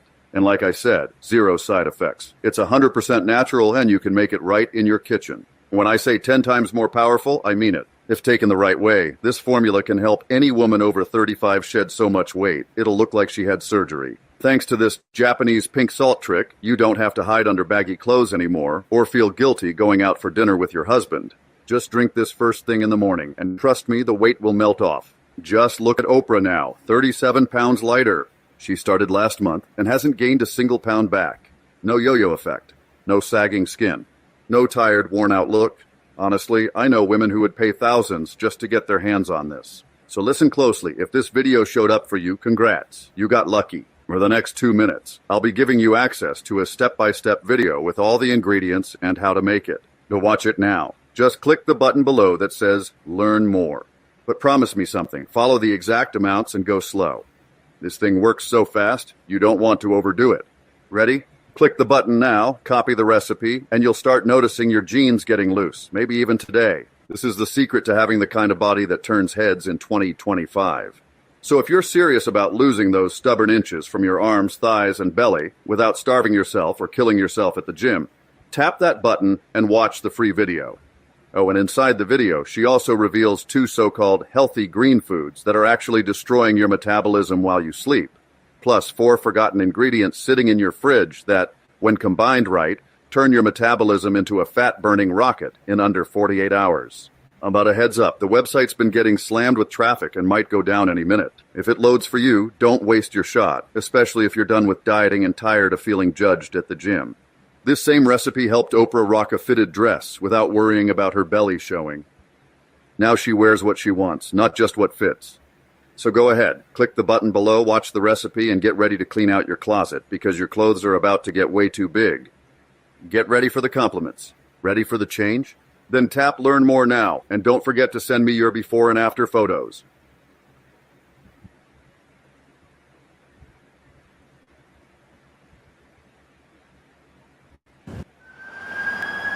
Three days in, and the search is frantic for survivors. But with every hour that passes, hope drains. It was just a... The historic flood of the Guadalupe River has swallowed up these small towns. It's like mass destruction. It's like a third world war zone. The death toll rises while the water recedes. In Kerr County, 68 people are confirmed dead, 28 are children. This is what the water can do. A horse from one of the camps washed up on Casey's property. Today, he's doing what he never wishes he had to. Looking for any signs of people, honestly. Still searching. It has been a long week. We are both restless and exhausted. Sunday service looked different at First Presbyterian in Kerrville. It'll be a hard day. I know, it's been really hard on you all. Lots of hugs to go around. A couple days. Lots of hugs. People are searching for hope, for community, for tangible love. Jane Ragsdale attended here, a well-known, well-loved camp director for Heart of the Hills. So she was someone who loved dearly, who really cared about this church. Today's sermon is the reminder to do good. Our hearts ache because we love. It is tough sharing the good news. Rescue helicopter. It's been constant. When everything around you looks so bad. This is our family history. My husband grew up here, I grew up here, my kids grew up here, his family grew up here, so it's very special. 4 generations of the Jacobs have lived here. Nika is searching for what little she can salvage. Depending on who you ask in this tragedy, there is too little time and also far too much. This is our hope. This is our faith. And because of this place, we'll keep moving forward. I mean, just such powerful feelings in that piece, Joe. But now that you've been here several days, what sense are you getting from people in the community here about where they are emotionally, spiritually right now? It started off with people feeling numb in the first couple days, and now I think they're feeling overwhelmed. You have to understand, it is sensory overload. You have the DPS chopper still up in the air circling Guadalupe River. You have the dive team still in the water. You have search crews up along the ridge lines, up along Guadalupe River. Yeah, and we're seeing the lights pop up every now and then. Yeah. It is still an active scene. Yeah. So with all those things happening, overwhelmed is the operative word here. Okay. All right. Well, it's certainly understandable. Well, you've done a great job, and you've handled this with a lot of, I think, tenderness and compassion, which is certainly what these folks need right now. Absolutely. All right. Thanks, Joe. But also, I just want to call your attention to the fact that this tragedy has really touched, every corner of Texas. It was just tonight, during a prayer service tonight in Dallas, that St. Michael and All Angels Episcopal Church confirmed that Lila Bonner was confirmed dead in this tragic flood. For a little bit more on that sense, and as we learn a little bit more about the victims, I want to send it to my colleague, Kevin Reese. Brooke and Blair Harbor were students at St. Rita's Catholic Church in Dallas. They were in a cabin with their grandparents, who are still missing. St. Rita's wrote to us saying that Blair and Brooke were young women of deep faith, and in a GoFundMe post their family writes they had their rosaries with them. Their bodies were found 15 miles away in Kerrville. When they were found, their hands were locked together. Only their parents survived the flood. The Fort Worth Diocese and the family of Hadley Hannah say the 8-year-old is still among the missing from Camp Mystic. 8-year-olds Eloise Peck and Lila Bonner, who just finished the 2nd grade at Bradfield Elementary, best friends, confirmed among the victims. At the school Sunday, a crowd gathered to tie ribbons around trees for the missing and the dead. Highland Park ISD telling us that our hearts are heavy. We are deeply saddened to report the loss of multiple students, and our thoughts and prayers are with all of the families deeply affected by this unimaginable tragedy. Green ribbons are now being tied statewide for the victims of Camp Mystic. And the family of 9-year-old Janie Hunt of Dallas confirms her passing too, reportedly attending Camp Mystic with several cousins of the Hunt family of Dallas.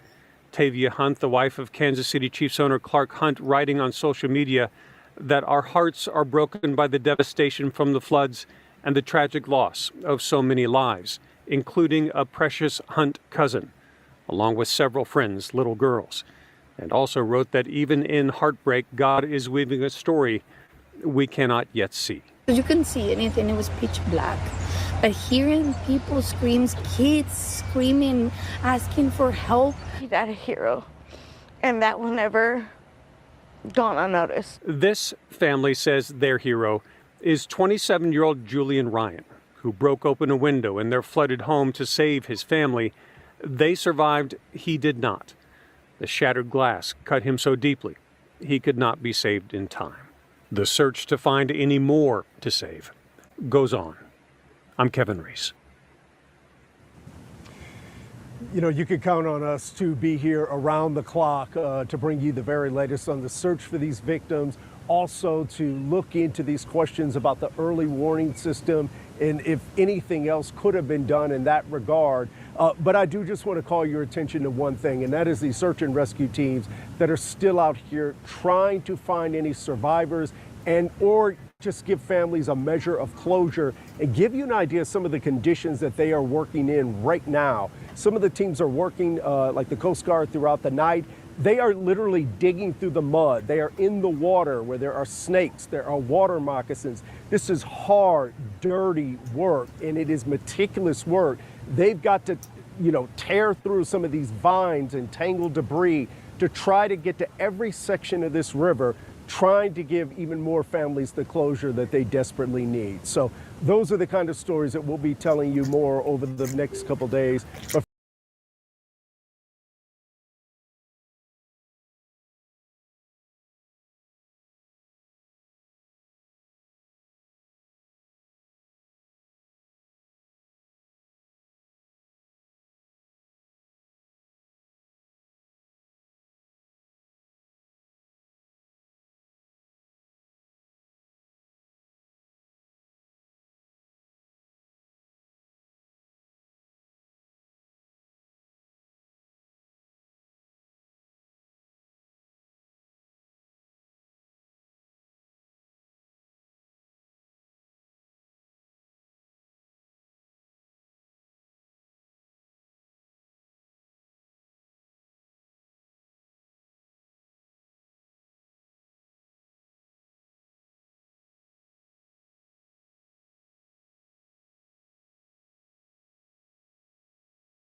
in North Texas as well.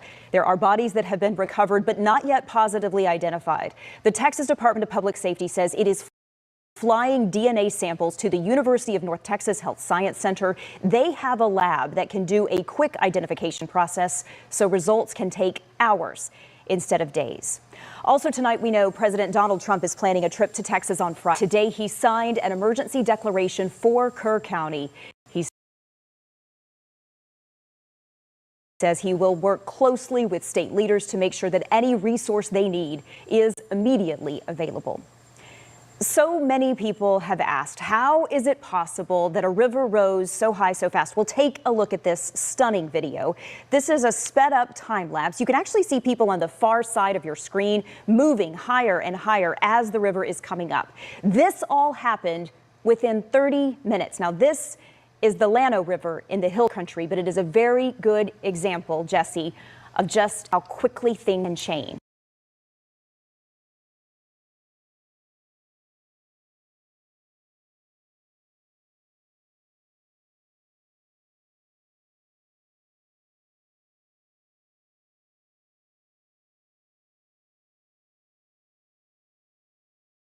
And now we're about to it again. Tales of survival and heartbreak across large swaths of central Texas. By air, by land, rescues and recoveries continue into day 3.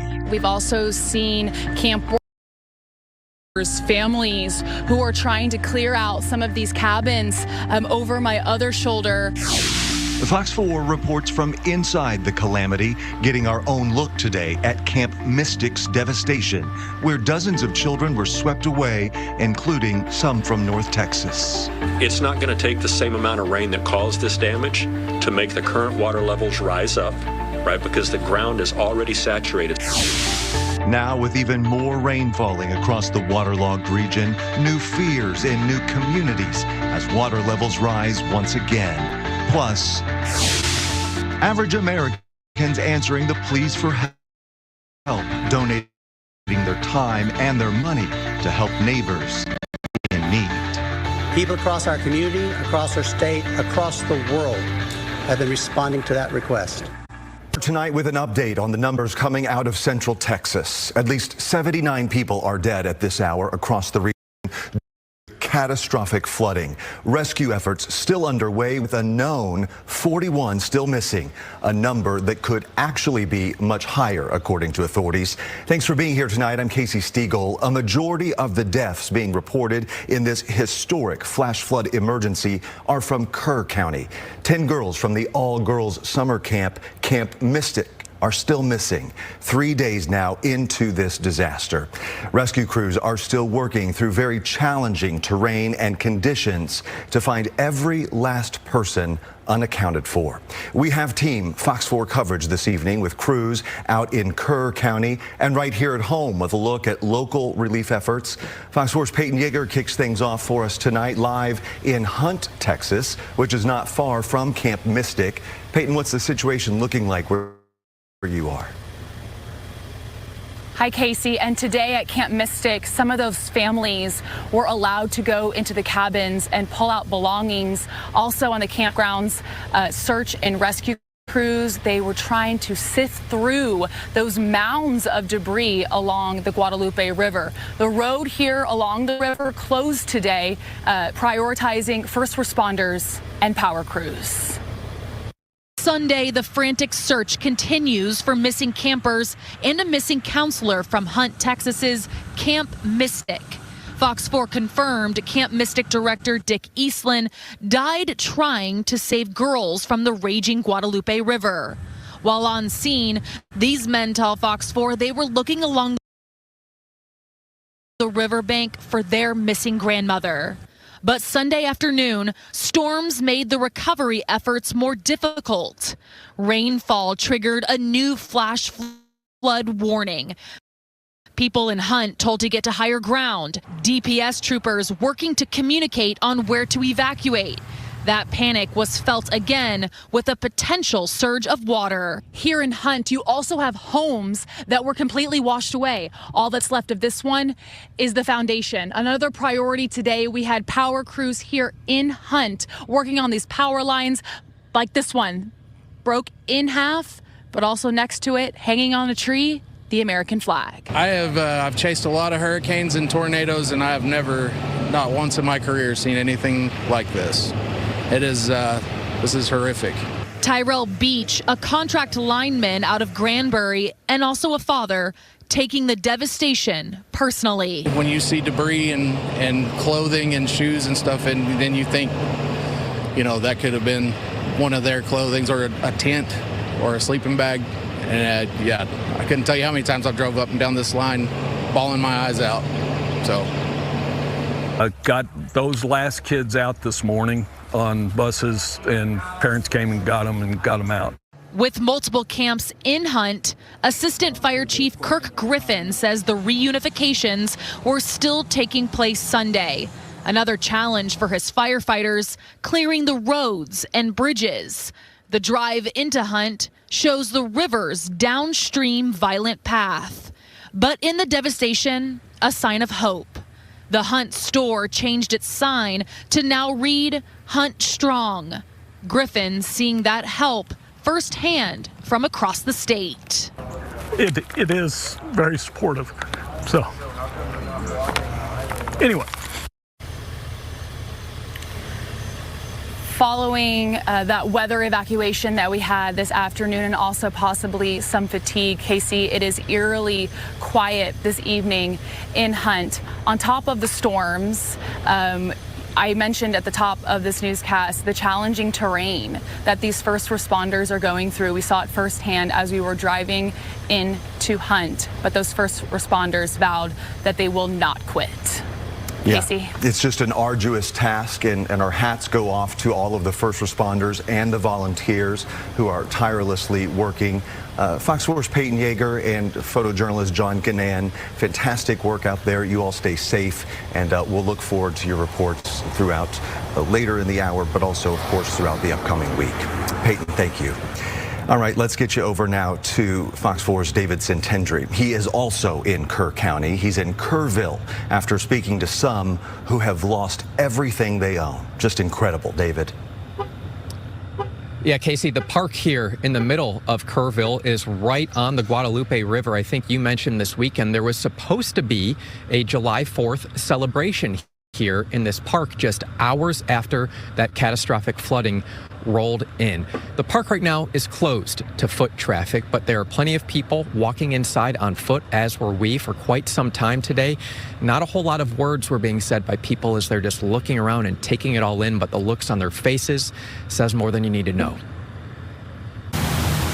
It's impossible to miss the catastrophic ravage in Kerrville Sunday evening after a once-in-a-lifetime flood overnight Friday. 26 feet in 45 minutes is what they're saying. Julia Hatfield and her husband living in an RV since April. An RV washed away from the Kerrville park they were staying at. We found our RV, the bottom of it, yesterday, and it gave us a lot of closure, but really the focus now is to help people find their loved ones and to help clean up. Everybody lost everything. Some more than that. A family of 5 swept away at Blue Oak RV Park. The rescue team tried so hard to save them, so hard, and they couldn't get to them, and they got swept away. Owner Lorena Guillen tells Fox 4, on top of losing a family at her park, one of her employees, Julian Ryan, died elsewhere while trying to save his family. You know, sweet, gentle, extremely polite and well-mannered. He was always yes ma'am, no ma'am. I mean, that was the kind of kid he was. It's a horrible thing to think about. Rovi Youngduff walking around Louise Hayes Park in downtown Kerrville, where an Independence Day celebration was supposed to take place. Total devastation. Just thinking about how many people have lost their lives. The death toll continues to rise, some still missing. We know that parents and families, they want information. They want closure. And we want them to know that we are working as swiftly as possible to get them accurate information. Hatfield's husband woke up to get them to safety. He started to hear screaming, I guess around 4:30, 4:35. Now she's sticking around to assist cleanup efforts, believing she's one of the fortunate ones. I think a lot of people are confused as to why no one saw it coming, but no one saw it coming. We have seen people inside of this park coming from out of town, coming from the Dallas region, coming from San Antonio, but it's important to point out that state officials are actually warning against that, boldly saying if you're not from here, don't come here. They don't want any added stress. They just want to give room for their first responders to work and for this cleanup to happen. So that is a message from state officials, and they are warning that within the next 24 to 48 hours, conditions can worsen because, as we have been talking about, there's more rain in the forecast. Casey? David, it doesn't matter how many times we see the pictures and we see the images, it's difficult to get your mind around a community that will bear the scars of this for some time to come. You and your photographer, Sam Hernandez, great work out there. Be safe, and thank you for your reporting. Glad you're on the ground there. There are so many devastating visuals of just how terrific the water was, the torrent of water that was unleashed when the Guadalupe River went out of its banks after hours and hours of rain. Ended up being months and months worth of rain that came down in a short period of time. Fox 4's Peyton May is on the shoreline of the Guadalupe River tonight. She spoke with families who are sharing their memories and also mourning some losses. The devastation here in Kerrville really leaves you speechless. You could see a boat was pushed into a patio, a life vest stuck in some tree branches. Families have been walking around areas that hold so many memories to them, areas that are now destroyed. I would have never thought that something that I'm so familiar with would be such an impact on the world. The parks around Kerrville are places Felicia, Victorica, and her daughter Isabella hold so deep in their hearts, an area that's now unrecognizable. It's crazy because we have sat there so many times to do homework. I have a daughter who was part of the youth orchestra here, and we would sit there and just, spend time there while she was at practice. For 15 years, she's been visiting the banks of the Guadalupe River and has always been cautious. I've grown up hearing of this river on how dangerous it can be. And here we are again. The Guadalupe is taking lives. There's an urgency from above. Helicopter after helicopter desperately searching for people. I can't even fathom how these families might even feel. As like you said, as a parent, it's so unreal. This is going to take a long time to clean up. I mean, the looking for the missing people is one thing, but to clean it all up and get it back to what it used to be is hard. The trees are now cracked and stripped, floors of businesses waterlogged and caked in mud. But even with all of the loss and destruction the Kerr County community is facing, there's still so much hope. I do believe that Kerrville will bounce back from this. Ingram, Hunt, everybody else down the Guadalupe. It's not just Kerrville. It's a lot of communities that are getting hit here.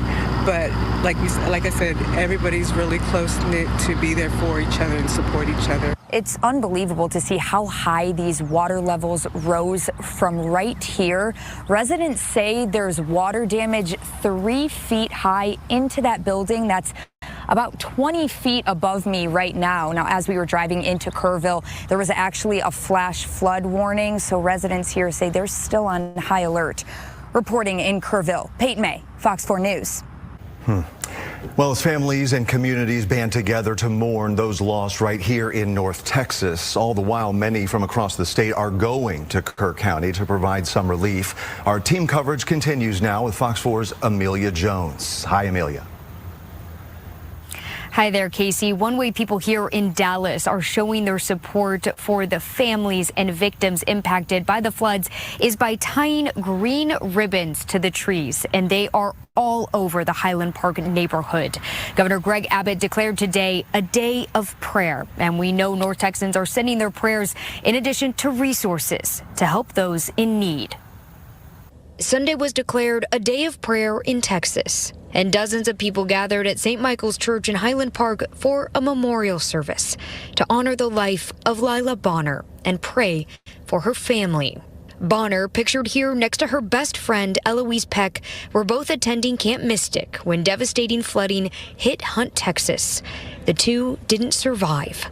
They were students in Highland Park ISD. The Highland Park community is now showing its support with green ribbons lining the streets. It's absolutely heartbreaking just to know how many people were affected by this, how many even North Texans were affected by this, whether they had children that were camping there, they were on vacation. It's definitely affected our community as well. Adam Evans with the Arlington Fire Department shared that fire crews were deployed to help with recovery efforts. The trained strike team is prepared to assist wherever they're needed. That could be filling in at fire stations to run general medical calls. It could be structure fires. It could be search and rescue. Basically anything that area needs us for at the time. And the need is great. As the sun has returned and the rivers have gone down, now we're entering really a phase where, we're going to be called on to provide so much more. Major Phil Swires is with the Salvation Army in Kerr County, one of the hardest hit areas by the floodwaters. Swires says it's usually the Kerr County Salvation Army coming to the aid when disaster hits. It's hard to take in that it's his community that needs help now. It's something new for us where we're serving our own and we're dependent on other people coming into our town to assist us. And it's tragic for my community. Swires says volunteers from across the state, including here in the Metroplex, have come to help provide food to people, offer support in shelters, and take in donation items. It's amazing in the heartbreak that people are experiencing to see the goodness. And give a sense of hope. It is a lot of long hours, but we have had a lot of great people who have come to help us in this journey. It really is incredible when disasters like this strike. You see the true heart of humanity. And if you want to help, Swires says the best way you can right now is to make a monetary donation. And we do have a link on our website, fox4news.com, where you can donate directly to the Salvation Army's flood relief efforts. The Arlington Fire Department says their strike team crew could be deployed for up to 10 or even 14 days. But Casey, they are prepared to be there for the long haul. Back to you. Yeah, this is going to be a tragedy we are talking about for days, weeks, and months to come. People feel helpless, and just volunteering and doing things to help out, like you highlighted, Amelia, is so important. Fox 4's Amelia Jones live for us. Amelia, thanks for being part of the coverage tonight. Dallas Fire Rescue members are helping with the rescue efforts in Central Texas. A water group leader and a boat squad were sent to the San Saba Llano area on Thursday. A medical incident support team member and a rescue swimmer are on various missions across the region. Fort Worth Fire also deployed to the Texas Hill Country to help carry out water rescues and evacuations in San Angelo. Video shared on social media shows some of the rescues they were involved in on Friday. The department says 17 firefighters have been deployed to the area. They're working alongside Texas Task Force 1 and Texas Task Force 2. A time lapse captured in Llano County shows just how fast the water levels rose, and it is incredible. Look at this. The footage was captured by a surveillance camera near a low water crossing known as the Slab. It was recorded the night before the worst of the flooding in Kerr County. Water can be seen quickly covering the roadway and crushing trees as it filled up and spilled out of its banks. Law enforcement can also be seen on the other end of that crossing, frantically trying to block the road ahead of the rising water. This disaster eerily similar to a flooding tragedy on the Guadalupe River nearly 38 years ago. In the early morning hours of July 17th, 1987, a wave of water from heavy rain upstream began surging downstream through Kerrville and eventually to the town of Comfort. Well, a church camp there began evacuating campers by bus, but one of the buses got stuck. And as teenagers and adults began racing to get to higher ground, the wave caught them. 39 teenagers, 4 adults from Seagaville Road Baptist Church were swept away. 10 of the teenagers drowned. Many of the others were clinging to trees and piles of debris when they were rescued. Just unimaginable, really. Chief Meteorologist Dan Henry is here with us on a Sunday night with more. And Dan, terrifying when we talk about how quickly this flash flooding can occur. Yeah, it is. This is just so sad and heartbreaking to see these videos and hear these stories. It truly is. But this is one of the most flash flood prone areas in the entire country. We're talking about that area around the Guadalupe River. Here's a look at one of the reasons why this was so devastating and caught so many people off guard. At 3:45 in the morning on July 3rd, the river level at Kerrville was 1.7 feet, and about 45 minutes to an hour later, it was 24 feet. So we saw over a 22-foot rise in 1 hour between 3:45 and 4:45 in the morning, when many folks were asleep. And even no warnings were going out late at night into the midnight hour and well beyond that. Again, some of these folks just didn't know it until the water was literally rising where they were. This water then flowed downstream, and there was a 30-foot rise at Comfort 5 hours later. That's that 30-foot wall of water many were talking about. Now, today we had flash flooding as close by as southwestern Tarrant County, Johnson County, down into Bosque County, Somerville County. Believe it or not, some areas picked up 6 to 8 inches of rain, and yet north and east of Fort Worth, there was barely anything at all. Huge contrast there. Good news is that all this is really fizzling out and fading away. You can see our 12-hour time lapse here. There still remains a flood watch in effect for roughly another 40 minutes for the Hill Country, including Austin and San Antonio. The only flash flood warnings in effect now are down around New Braunfels and the San Antonio area.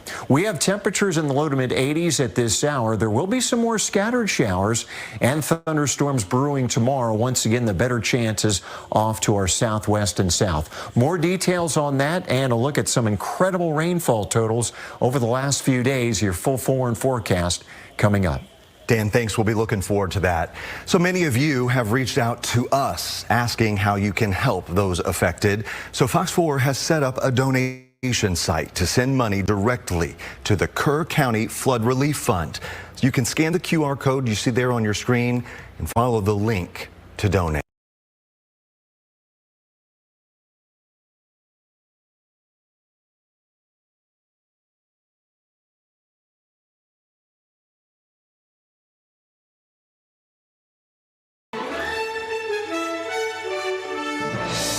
Tonight, the desperate search underway in Central.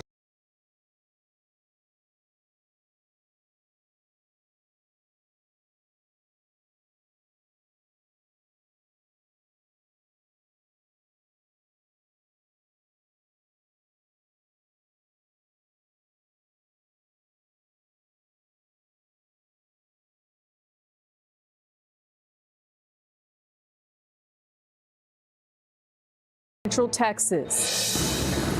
We need help. As the floodwaters recede, the death toll is rising. There are still dozens unaccounted for, many of them children from a camp. We're at Camp Mystic looking for our kids. Plus, frightening new images of the devastation. I'm Jason Allen in hard-hit Kerr County, where people have been pulling things out of homes, and in some places, there are no homes left. Also tonight, tariff talks. The Trump administration doubling down on the busy holiday weekend comes to a close. And your back to work forecast.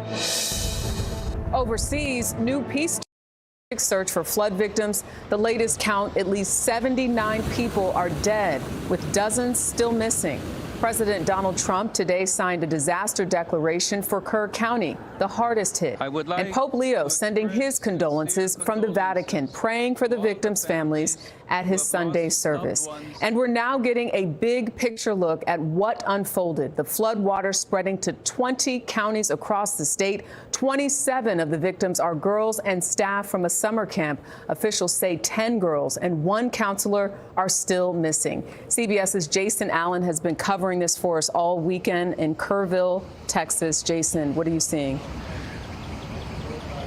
Jerika, there are thunderstorms that are redeveloping again in the area tonight. There's a flash flood warning upstream, and that is happening even as there are boats out on the water, people on the banks still searching for survivors.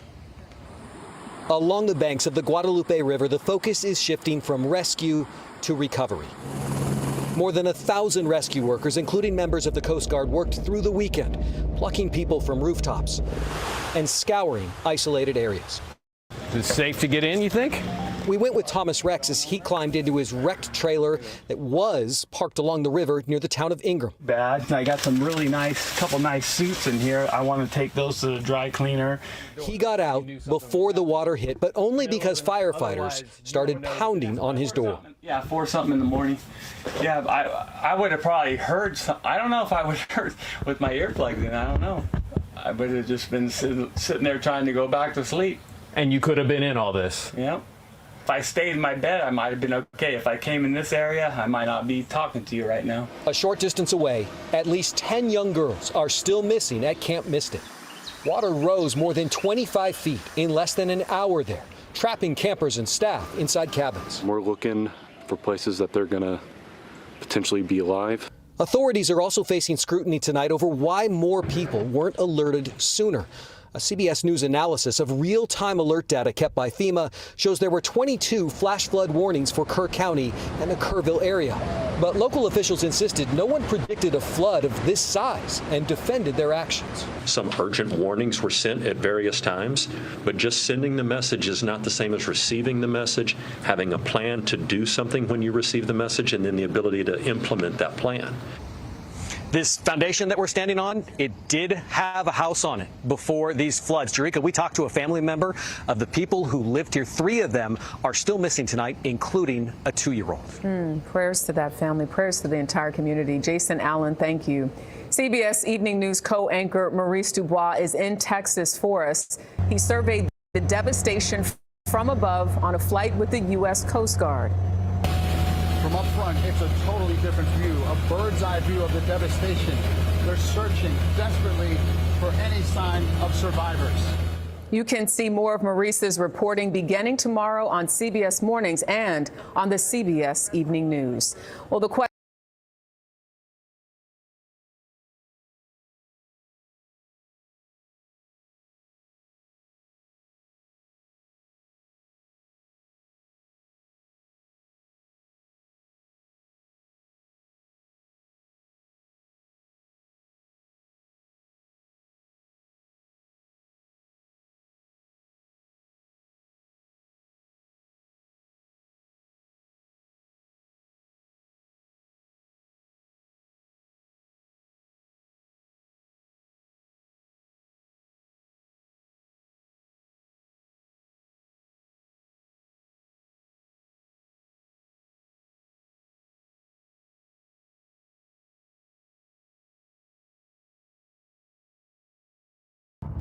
I'm Fox 26 meteorologist Ramisha Shade, continuing to track what has been an extreme, catastrophic, and just devastating flood event that has taken place around Kerr County and other parts of the Texas Hill Country over the 4th of July holiday weekend. I wanted to take a deeper dive into why this was such an extreme flooding event. Before we get to that, let's look at some of this video, and this video is just super scary, and it just really catches your attention. You could see that water rapidly rising across the city of Kerrville in Kerr County in Texas. You could see that raging river of water basically just knocking down anything it comes across. And this has been going on, this flooding event, now for the last couple of days. It started the night before the 4th, right around the Kerr County area. That water started to rise after the area picked up around 6+ inches of rain overnight. The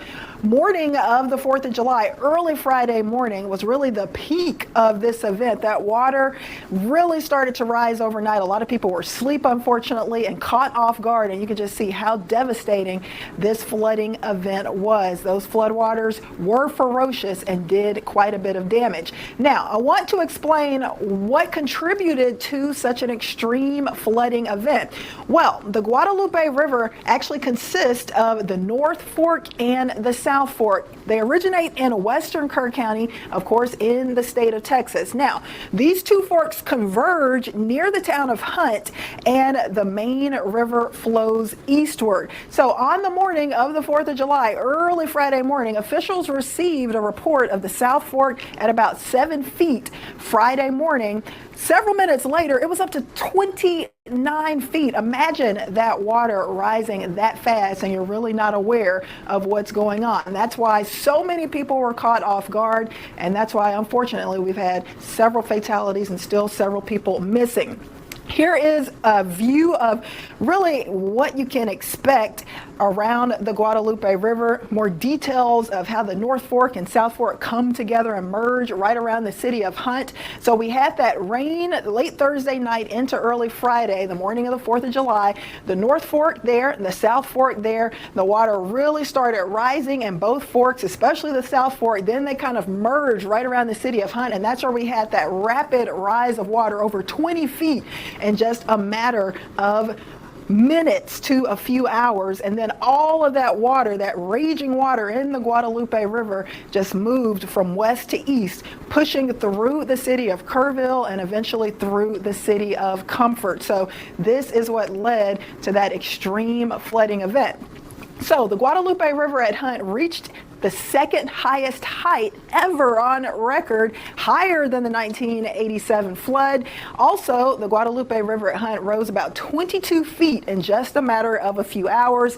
Guadalupe River at Comfort rose a whopping 26 feet in just 45 minutes. So you were maybe thinking, why would so many people not be able to escape this flood? Well, it just happened so quickly. It happened overnight through early Friday morning, and a lot of people were either sleeping, or if they were awake, they were just caught off guard. That water has a tremendous amount of force, and there's really nothing you can do if you're not aware that this is happening. Here's a view of just how high that water got at the Guadalupe River at Hunt. Check this out. Early Friday morning, that river crested at close to 30 feet. It rose to around 29.45 feet at its highest. So that is when we had the worst of that flooding. How much rain have we had? Well, from the 4th of July through Saturday evening, we're talking about a whopping 10 to almost 20 inches of rainfall for a big chunk of the Texas Hill Country, from the Austin area, Round Rock, just north of San Antonio, back to Fredericksburg and Kerrville, where we had the most dangerous and massive flooding, close to a foot of rain falling there. So this has been a horrible event. Hopefully we will start to see the crews continuing to rescue folks and to continue in the recovery. But for now, we still have an elevated flood risk for parts of the Texas Hill Country through Sunday, and it looks like that threat for flooding will finally start to go down as we go into Monday.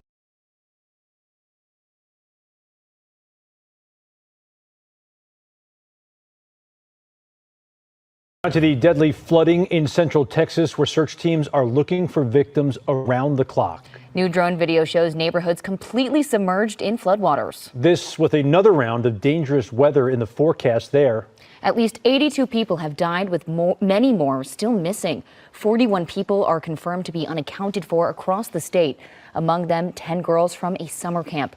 Earlier today, President Trump signed a major disaster declaration for Kerr County, activating FEMA. Meanwhile, as Eyewitness News reporter Elena Gomez explains, a Los Angeles-based humanitarian group is on the way. Team Rubicon, a humanitarian organization headquartered in LA, is preparing to send 3 recon teams of Texas volunteers on the ground tomorrow to assist in some of the hardest hit areas. All of this as we're starting to get new visuals of the significant damage from the Texas flooding.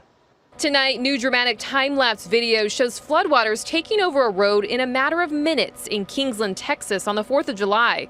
On the holiday, waters rose by 26 feet in the Guadalupe River in less than an hour, creating major destruction to the surrounding communities and camps along the river like Camp Mystic, where several kids are still missing. Our goal is to rescue those in peril and find those who are lost. More than 400 first responders from 20 agencies are searching for victims from the water and the air, making more than 1,000 rescues since Friday. They know the area, they know the people, they know the emergency managers. And so that's how we typically start out our operations. Volunteer teams like Team Rubicon, headquartered in LA, will have boots on the ground tomorrow. This video shows some of the work they do in disasters. Tomorrow, their team will figure out what the greatest needs are and help the communities impacted. They're really going to kind of get that scope and feel for how big is big and how bad is bad, and how we can best serve the communities. And once that happens, then we move into the next phase of the mission planning process. And tonight, we're also learning more about some of the victims tragically killed in the flooding. Dr. Catherine Eads was camping in an RV with her husband when she was separated from him in the flooding.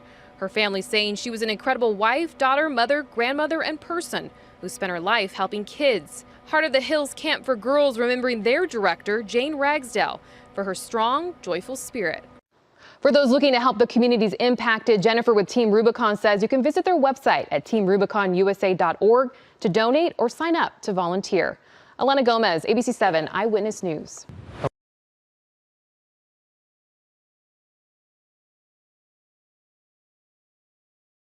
We looked outside and we just saw like an ocean out there. It's just like completely destroying everything. So we went onto the back lane, which is like just more elevation after that. And we sat there like safely for about 2 hours. We saw like a whole cabin just floating down, and that's when we knew like things were getting actually real out there. Like we were starting to realize that this was a real natural disaster crisis. Camp Mystic is the sister camp to La Junta, where many of the girls from the camp are still missing. Those camps are about 6 miles apart. Here are some of the images from Camp Mystic, where the cabins were flooded and covered with mud. Kalen tells me he has a friend with a sister who was attending Camp Mystic, fortunately saved, but another friend with a family member still missing.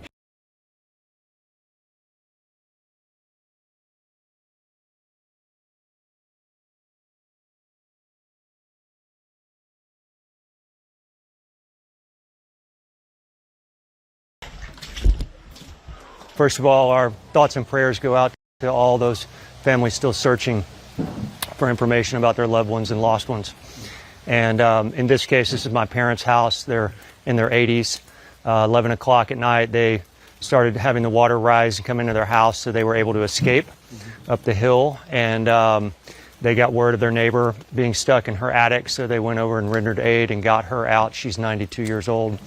Then they were able to reach their tool shed up higher ground, and neighbors throughout the early morning began to show up at their tool shed, and they all rode it out together. We've been trying to render assistance to our neighbors here and begin to pull out things as we can and salvage what we can, just a general cleanup effort. Okay, how about this? This is probably trash and maybe resale shop. So our neighbor, who's 92 years old, my parents pulled her out of the attic. She's never seen anything like it. So this is the highest anybody that we know has ever witnessed the water in this valley. Side of it. You don't want to get in it. TFB.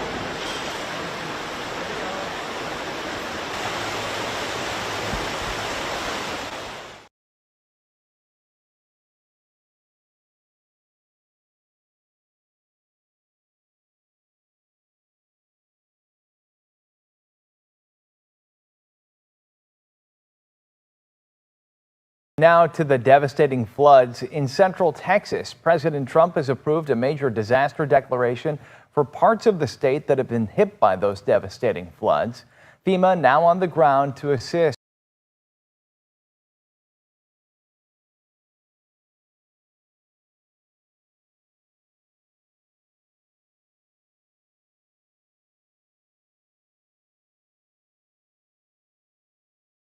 With search and rescue efforts, at least 78 people have died. Dozens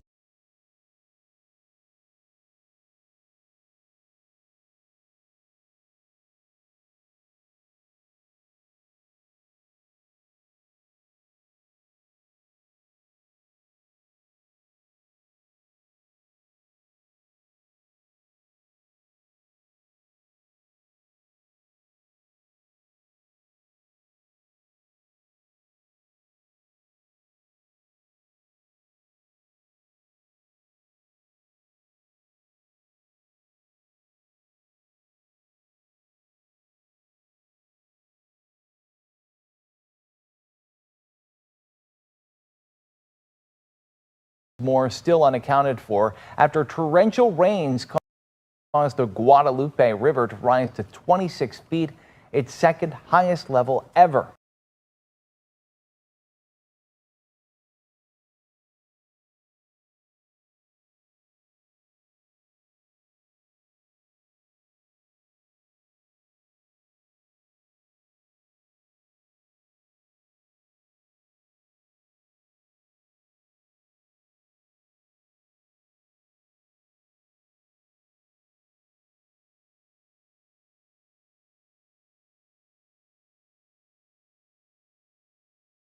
ABC's Jim Ryan has the details.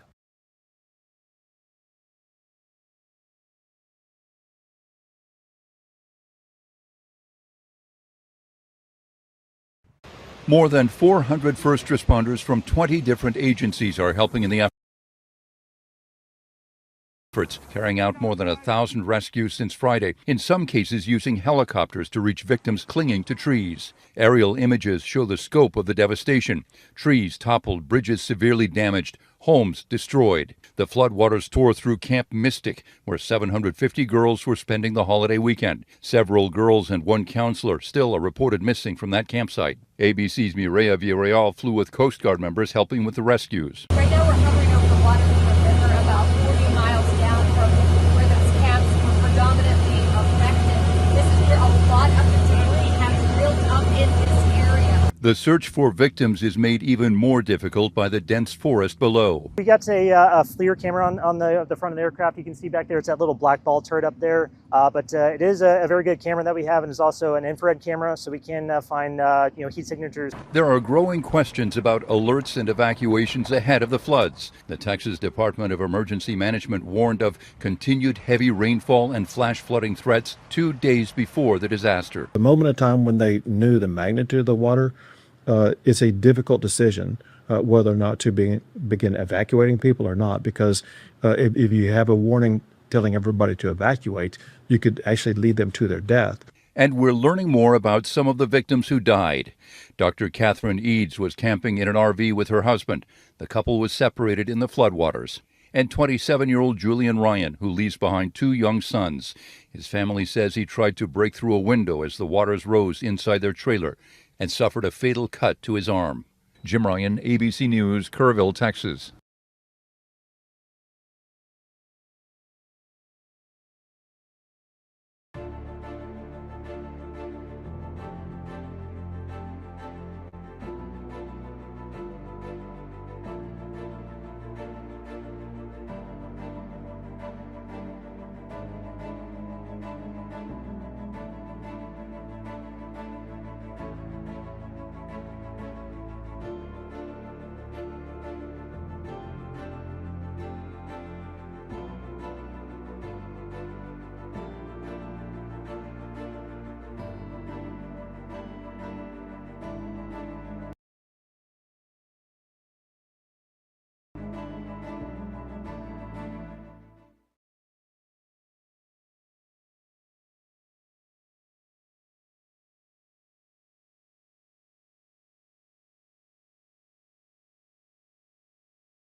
Nearly 80 people are confirmed dead after flash flooding near the Guadalupe River, including children at an all-girls camp. And there are new evacuations and growing concerns as more rain threatens an already devastated region. Rescue crews are still searching for survivors, with 11 people still missing tonight. Ryan Chandler has more on the grounds. Rising water threatening the Texas Hill Country tonight, as so many are still missing along the Guadalupe. Families yearn for answers more than 60 hours after catastrophic flooding devastated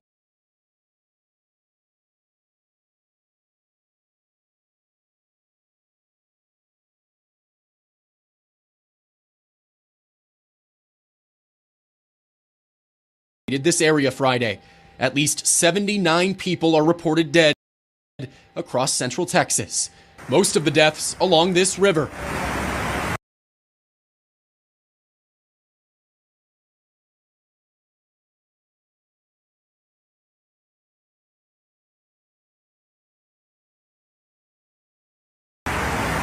Officials say 68 people are dead in Kerr County alone, among them 28 children.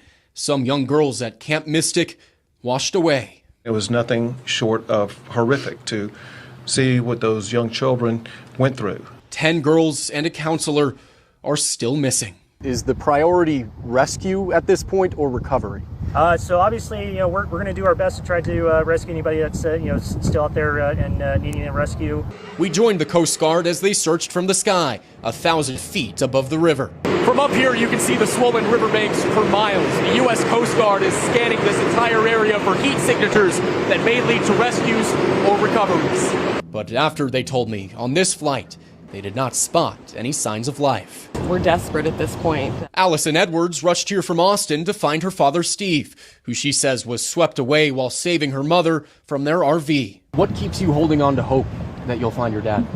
Our dad's a fighter. He's always been a fighter, and I know he has a strong will, and he'd do everything he could to get back to us. The National Weather Service giving its timeline of when it alerted people to potential flooding. It says Kerrville was alerted early Thursday. A flash flood warning tagged as considerable came in at 1:14 Friday morning. They say that tag automatically triggers cell phone alerts. And the White House tonight saying the National Weather Service did their job. Oh my God! This new video showing the moment Rita Olson and her family realized the floodwaters were approaching. A first responder coming to her house, urging them to evacuate. Some places seeing more than 20 inches of rain in the last 3 days. I've seen it flood, but I've never seen it come up this high. This video taken from a bridge in Kerr County Friday shows just how fast the river rose. You can see a wave of water rush in, and in little more than half an hour, all this debris piling up. And then in the distance, a house crashing here, high above what had just been a creek. This is the worst I've seen it. Tonight, for all those who call Central Texas home, desperation grows as each hour passes.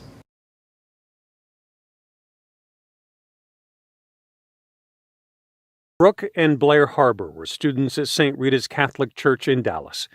They were in a cabin with their grandparents, who are still missing. St. Rita's wrote to us saying that Blair and Brooke were young women of deep faith, and in a GoFundMe post their family writes, they had their rosaries with them. Their bodies were found 15 miles away in Kerrville. When they were found, their hands were locked together. Only their parents survived the flood. The Fort Worth Diocese and the family of Hadley Hannah say the 8-year-old is still among the missing from Camp Mystic.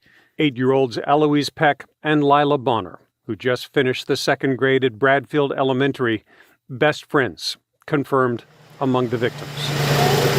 At the school Sunday, a crowd gathered to tie ribbons around trees for the missing and the dead. Highland Park ISD telling us that our hearts are heavy. We are deeply saddened to report the loss of multiple students, and our thoughts and prayers are with all of the families deeply affected by this unimaginable tragedy. Green ribbons are now being tied statewide for the victims of Camp Mystic. And the family of 9-year-old Janie Hunt of Dallas confirms her passing too, reportedly attending Camp Mystic with several cousins of the Hunt family of Dallas. Tavia Hunt, the wife of Kansas City Chiefs owner Clark Hunt, writing on social media that our hearts are broken by the devastation from the floods and the tragic loss of so many lives, including a precious Hunt cousin, along with several friends, little girls, and also wrote that even in heartbreak, God is weaving a story we cannot yet see. You couldn't see anything. It was pitch black. But hearing people screams, kids screaming, asking for help. He's not a hero, and that will never go unnoticed. This family says their hero is 27-year-old Julian Ryan, who broke open a window in their flooded home to save his family. They survived, he did not. The shattered glass cut him so deeply, he could not be saved in time. The search to find any more to save goes on. I'm Kevin Reese. You know, you can count on us to be here around the clock to bring you the very latest on the search for these victims, also to look into these questions about the early warning system and if anything else could have been done in that regard. But I do just want to call your attention to one thing, and that is these search and rescue teams that are still out here trying to find any survivors and or just give families a measure of closure and give you an idea of some of the conditions that they are working in right now. Some of the teams are working like the Coast Guard throughout the night. They are literally digging through the mud. They are in the water where there are snakes, there are water moccasins. This is hard, dirty work, and it is meticulous work. They've got to, tear through some of these vines and tangled debris to try to get to every section of this river, trying to give even more families the closure that they desperately need. So those are the kind of stories that we'll be telling you more over the next couple days. But for now, reporting live in Kerrville, I'm Chris Lawrence. Teresa, I'll send it back to you. Absolutely so important to remember all of those first responders who are working around the clock to try to bring these families some answers. Chris, thank you for your live coverage tonight. We appreciate it.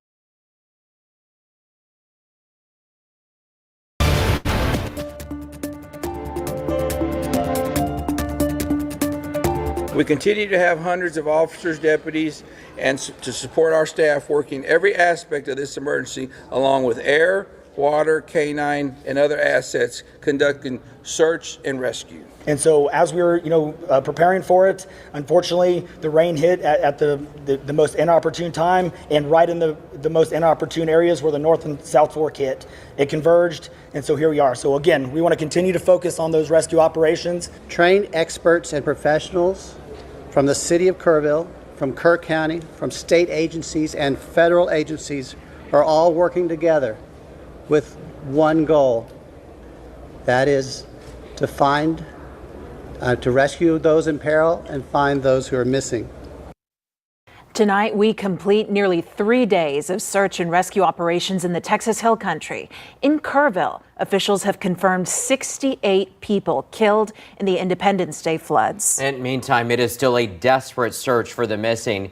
Here's what else we know at this hour. 10 campers from Camp Mystic are still unaccounted for, along with a counselor. Meantime, elsewhere in Central Texas and other flooding events, 10 more Texans were killed. The Texas governor says a total of 41 people across the state are unaccounted for after all of these devastating floods.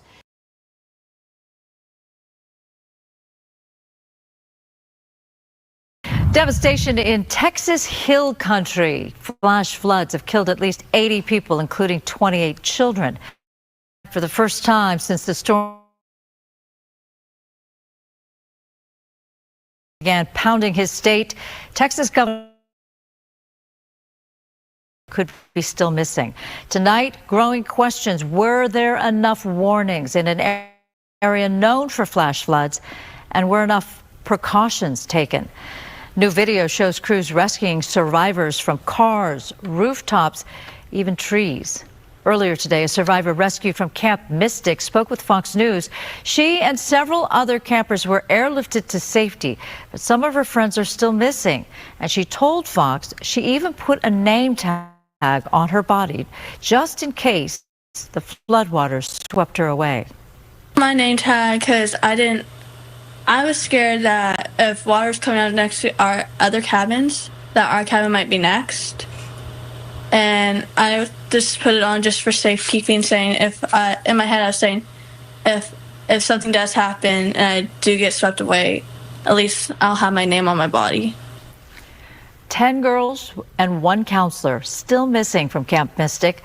Fox News senior correspondent Mike Tobin is in Kerr County as the search for survivors continues. The search continues for the girls from a summer Christian camp still missing on Sunday after fierce flooding tore through parts of central Texas early Friday.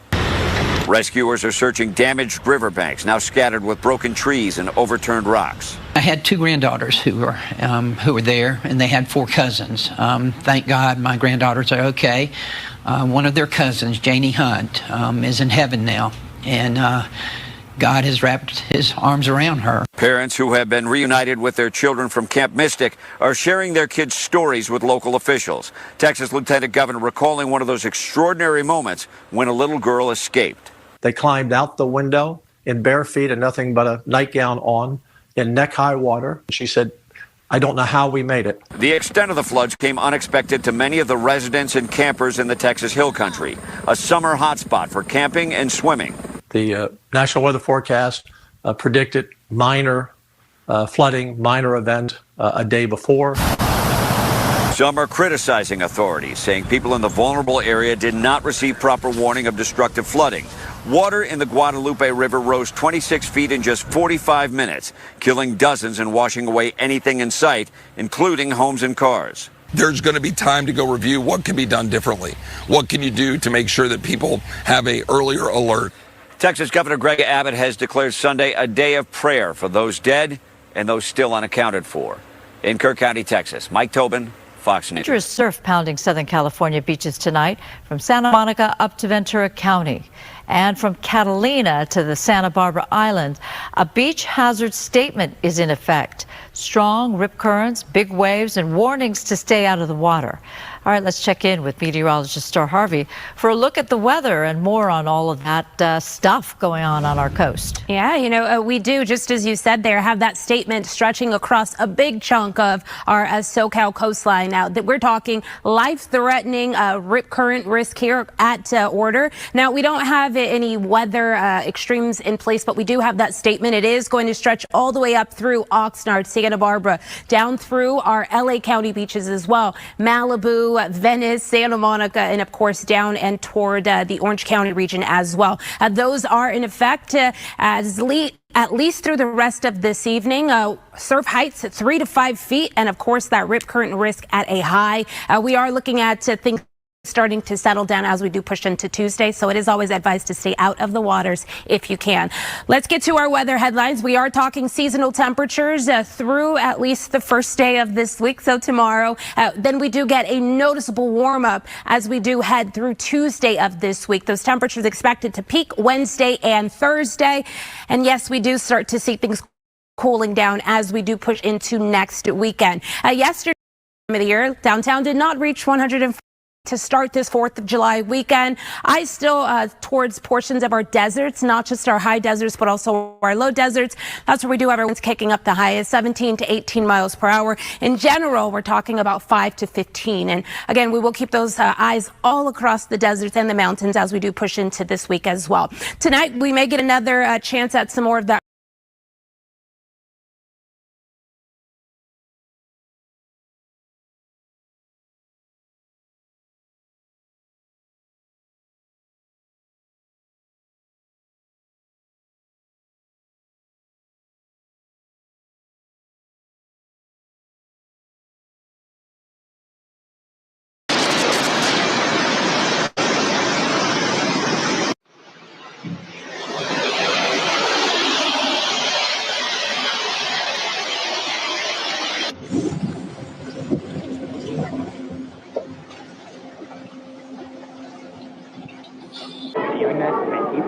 There's people in it. Oh my God, there's so many people in it.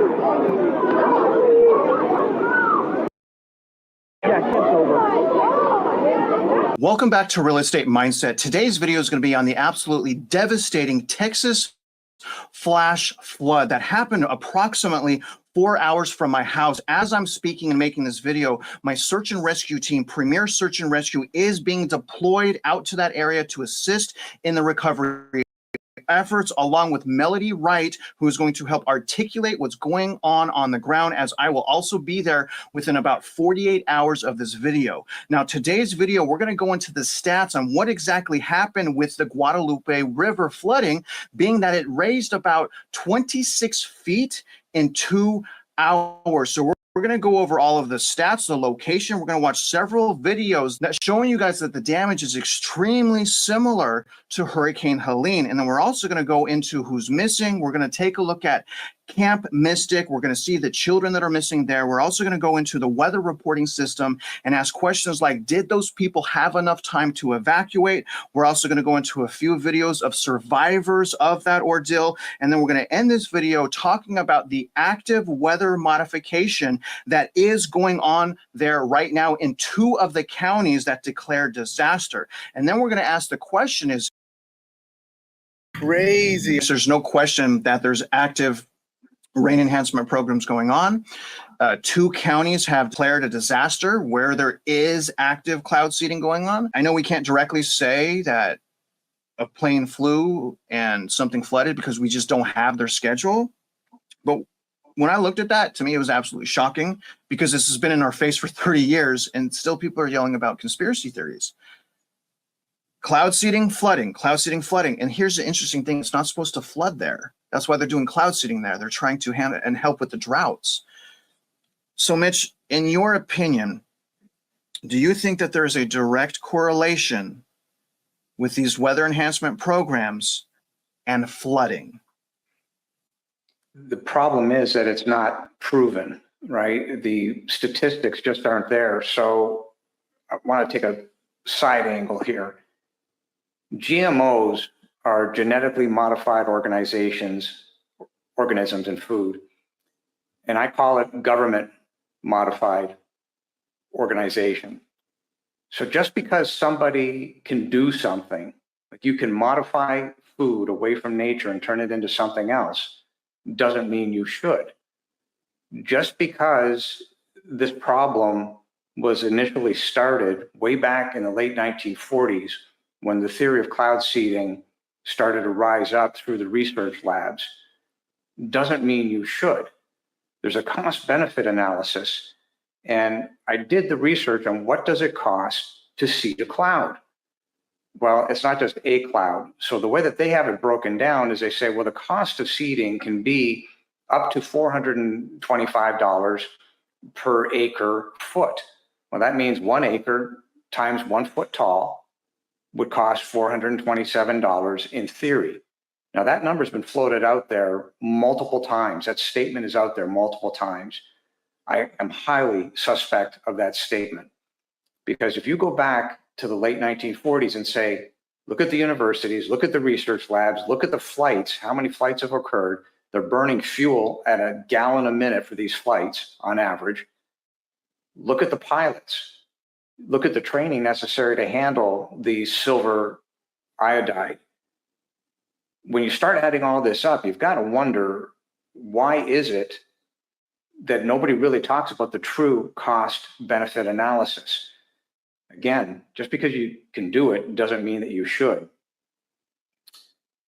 There's better solutions. There's 2.6 roughly billion pounds per year of food that goes from a kitchen into the dump across the United States. That's roughly 325 pounds of what would be tillable food to go into the earth. Well, if you make earth more fertile, then you make that earth more able to absorb water and absorb it fairly quickly. On a house level, people can do that in their own house. If you've got a 12,000 square foot piece of land, you've got some gardens, you can till in your tomatoes, your bananas, whatever it happens to be. And every year it gets bigger and bigger. Your earth becomes more fertile. You're able to absorb more water. In urban areas, they now have what's called a food desert, because in poor areas, they don't have the ability to generate their own food. Well, if you took an urban area and said, okay, fine, we're going to turn this land back into farmland, i.e. Detroit, where things are, huge chunks of land are now sitting urban, but there's nothing on them. Well, if you turn that back into farmland, that land is now able to absorb. If you have a farm, in farming, they actually can now rotate not only the cattle, but they can rotate the crops. And then through the middle of the farm, they have ponds, but the ponds are linked up. They're called interlinked ponds all the way throughout the farm. Well, what happens is that's now taken a piece of land that could be fairly arid. And because of the ponds, because of the links, all that water around the pond and all the water around the links is creating the ability for the earth to start growing more green crops. These things are all things that can be done, that are all occur in nature. They are all healthy, no chemicals, no silver iodide, and it gets the job done. Its biggest problem is, unfortunately, many of those things touch real estate tax. Get rid of the tax, take things back to the way nature had designed, and every little bit helps. It's not that the seeding is bad, it's not that it's good. Problem is, nobody knows the truth. I do believe that these weather enhancement projects have some impact on flooding. I don't see how it couldn't. Personally, when you go messing with the weather, it's just not good. I think as a result of how the lack of transparency and the lack of like, hey, we're going to do some cloud seeding. Maybe you should take these warnings seriously. Like if we're going to do a cloud seeding program, then watch out for that flood water. Something needs to be done with the communication, with the transparency. I mean, this is an absolute abomination. And so, Mitch, I really appreciate you breaking down the situation, giving us your perspective.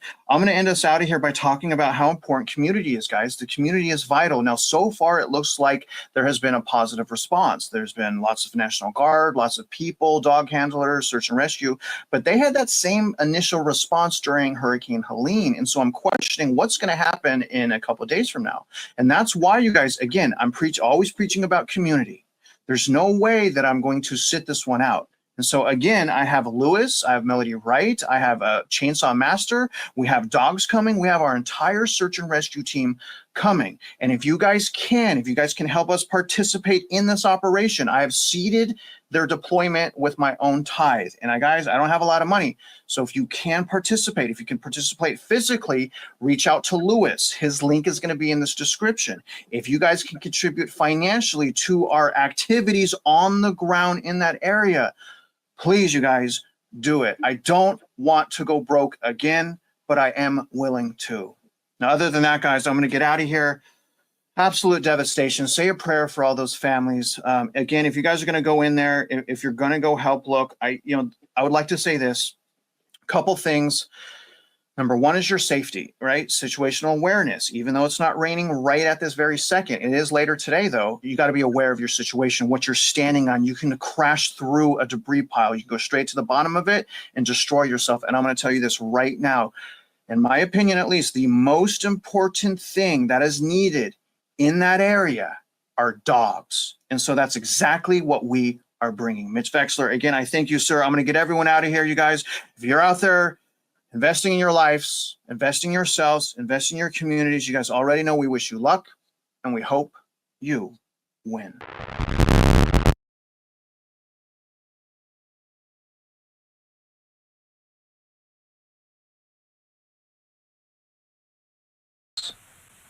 Texas Governor Greg Abbott stepping up to the microphone, giving us an update on this catastrophic situation in his state. Let's listen in. If the connection is unstable, we may need to move away from this. But for now, let's listen into the governor. Let's hear the latest from Central Texas.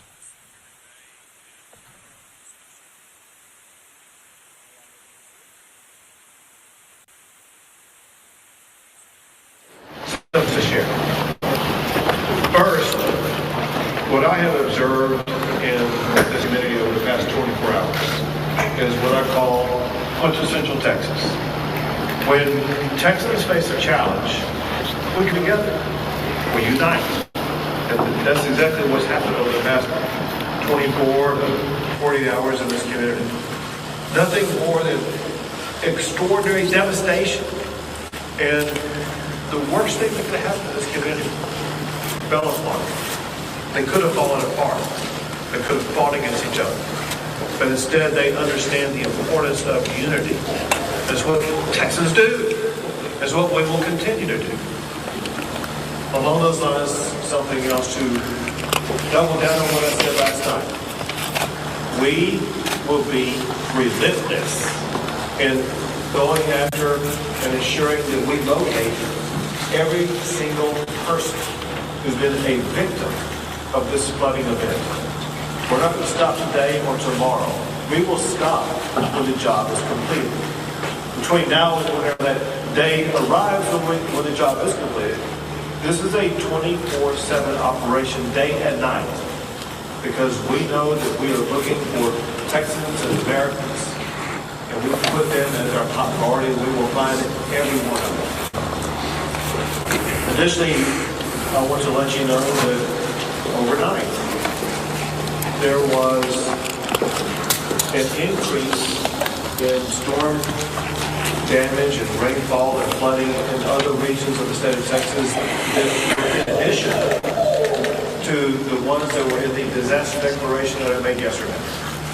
What I'm going to sign today is an expanded disaster declaration that adds the following counties to what I signed yesterday. This disaster declaration includes Bexar County, Vernon, Caldwell, Guadalupe, Travis, and Williamson counties.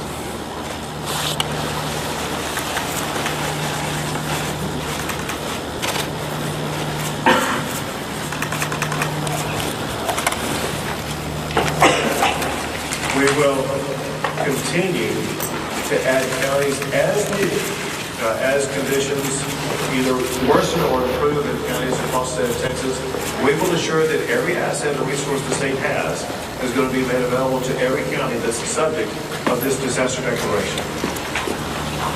Also, I've had the opportunity to visit not just with Secretary Noel, but other officials in the Trump administration. And we know that President Trump loves Texas, for one. He's deeply concerned about all the families who've been affected, but also knows about the magnitude of the devastation that we're suffering. And so what I'm about to sign now is going to be the first step in our process. This document is a request for a federal disaster declaration coming from the governor to seek the immediate and ongoing help of the federal government.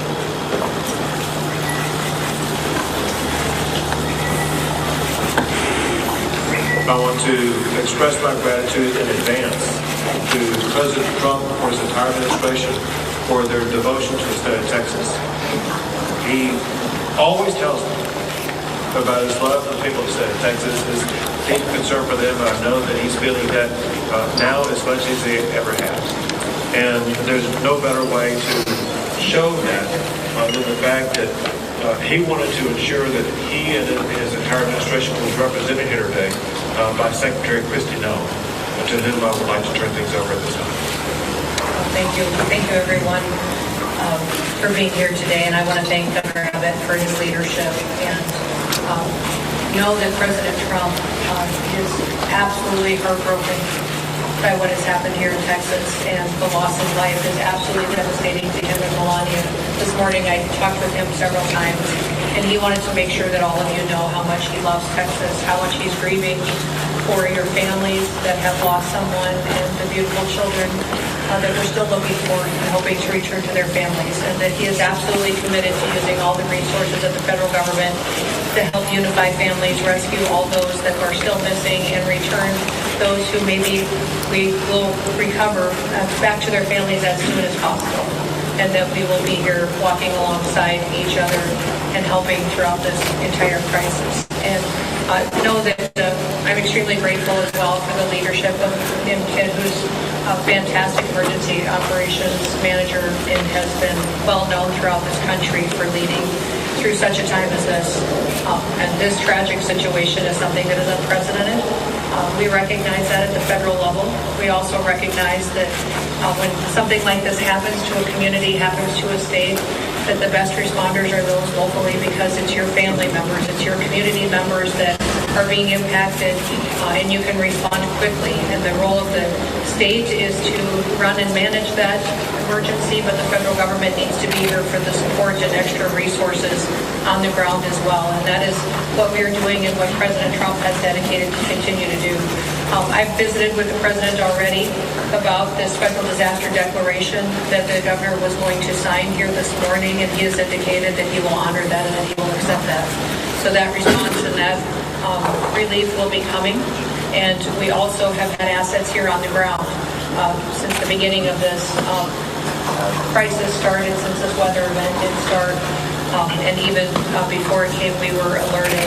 We did have Coast Guard assets here that were helping to rescue people.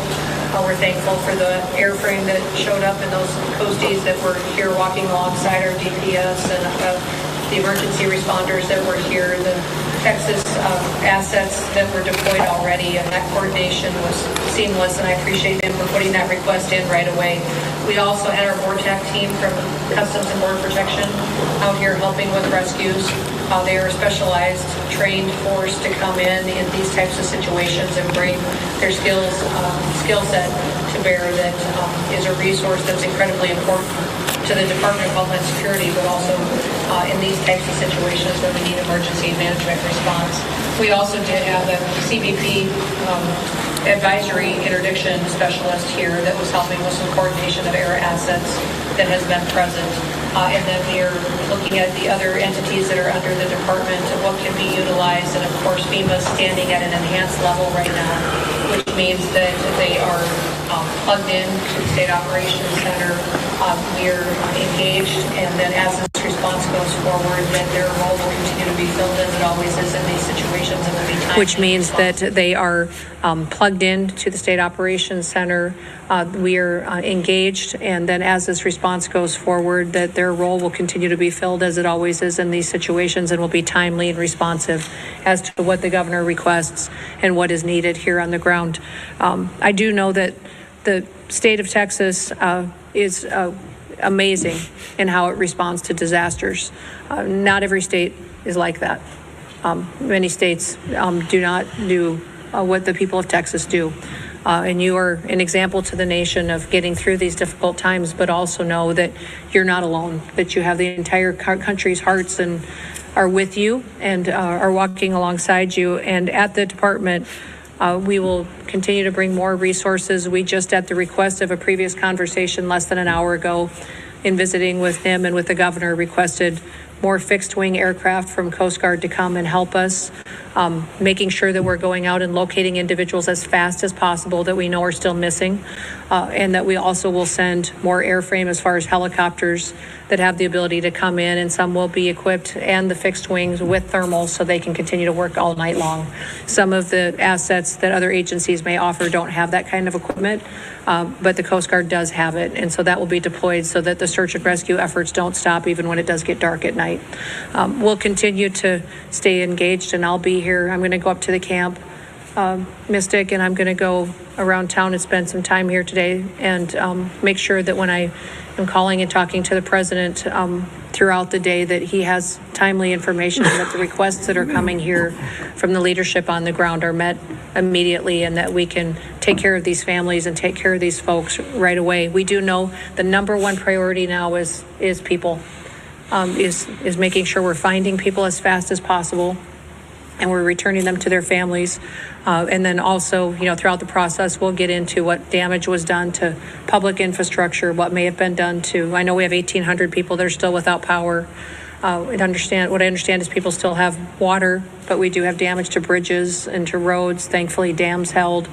But all of that is an assessment that we'll continue to work with you on to make sure that you recover as quickly as possible. So again, thank you all for being strong and being an example for people. Someone told me a long time ago, over 30 years ago, that to never get angry on behalf of yourself, get angry on behalf of the other people, to always go out and get up every day and go work for other people and help them. And so I know many of you that are out there responding and helping your neighbors had losses too. You're hurting because you're grieving somebody that may have been lost. We were created to serve people. God created us to serve each other. And now is a wonderful time to go find somebody you can help, somebody that you can take care of and get them through this process. And that will make us stronger and better into the future. So our prayers are with you. President Trump wants you to know that he and Melania are praying for you and love you. And with that, I'll turn it back over to the governor. Sure. Well, thank you very much. Thank you so much for being here. Thank you for the assets and resources you and the Trump administration are providing. One thing that Secretary Noem mentioned was the fact that recoveries and rescues are being made, and what has happened over the past 36 hours is really amazing. When you look at what the local officials have done, working in collaboration with multiple state agencies as well as our federal partners, in 36 hours, they have rescued or recovered more than 850 people, some clinging to trees to save their lives, others in other precarious situations. It's just sheer heroism, the way that we've seen our first responders rescue so many people. And now I would like to turn things over to Senator John Cornyn. My thanks to President Trump and Secretary Noem for responding so quickly to Governor Abbott's request for a federal disaster declaration. And particularly, Madam Secretary, thank you for being here in person. It's really important, and I think sends a very important message. Unfortunately, I've been to a number of disasters over the years across the state of Texas, as has the governor, and none of these get any easier. But I have to tell you, I remain incredibly impressed with Governor Abbott's leadership and the incredible work that the Texas Department of Emergency Management under the leadership of Nim Kidd do. They are literally the best in the nation. And what Secretary Noem said about other states not responding as well is true. It's something we should be very proud of and grateful for, particularly at a time like this. And then there are the men and women who are standing behind us here who have been doing the work on the ground, not waiting for the federal government to show up. They've been getting the work done, as the governor pointed out. And we are all together, we are praying for those who have lost loved ones and are grieving. We are celebrating with those who have been reacquainted with and rejoined with their family members. And, a few years ago, the governor will remember this, up in West Texas after a terrible disaster, a county commissioner there said something to me that I think is appropriate at a time like this. He said, being from Texas, not just about where you're from, it's who your family is. And so when things like this happen, we come together as a family, as Texans, in a way that I'm very proud of, but it's very important because this is who our family is, and we owe it to them.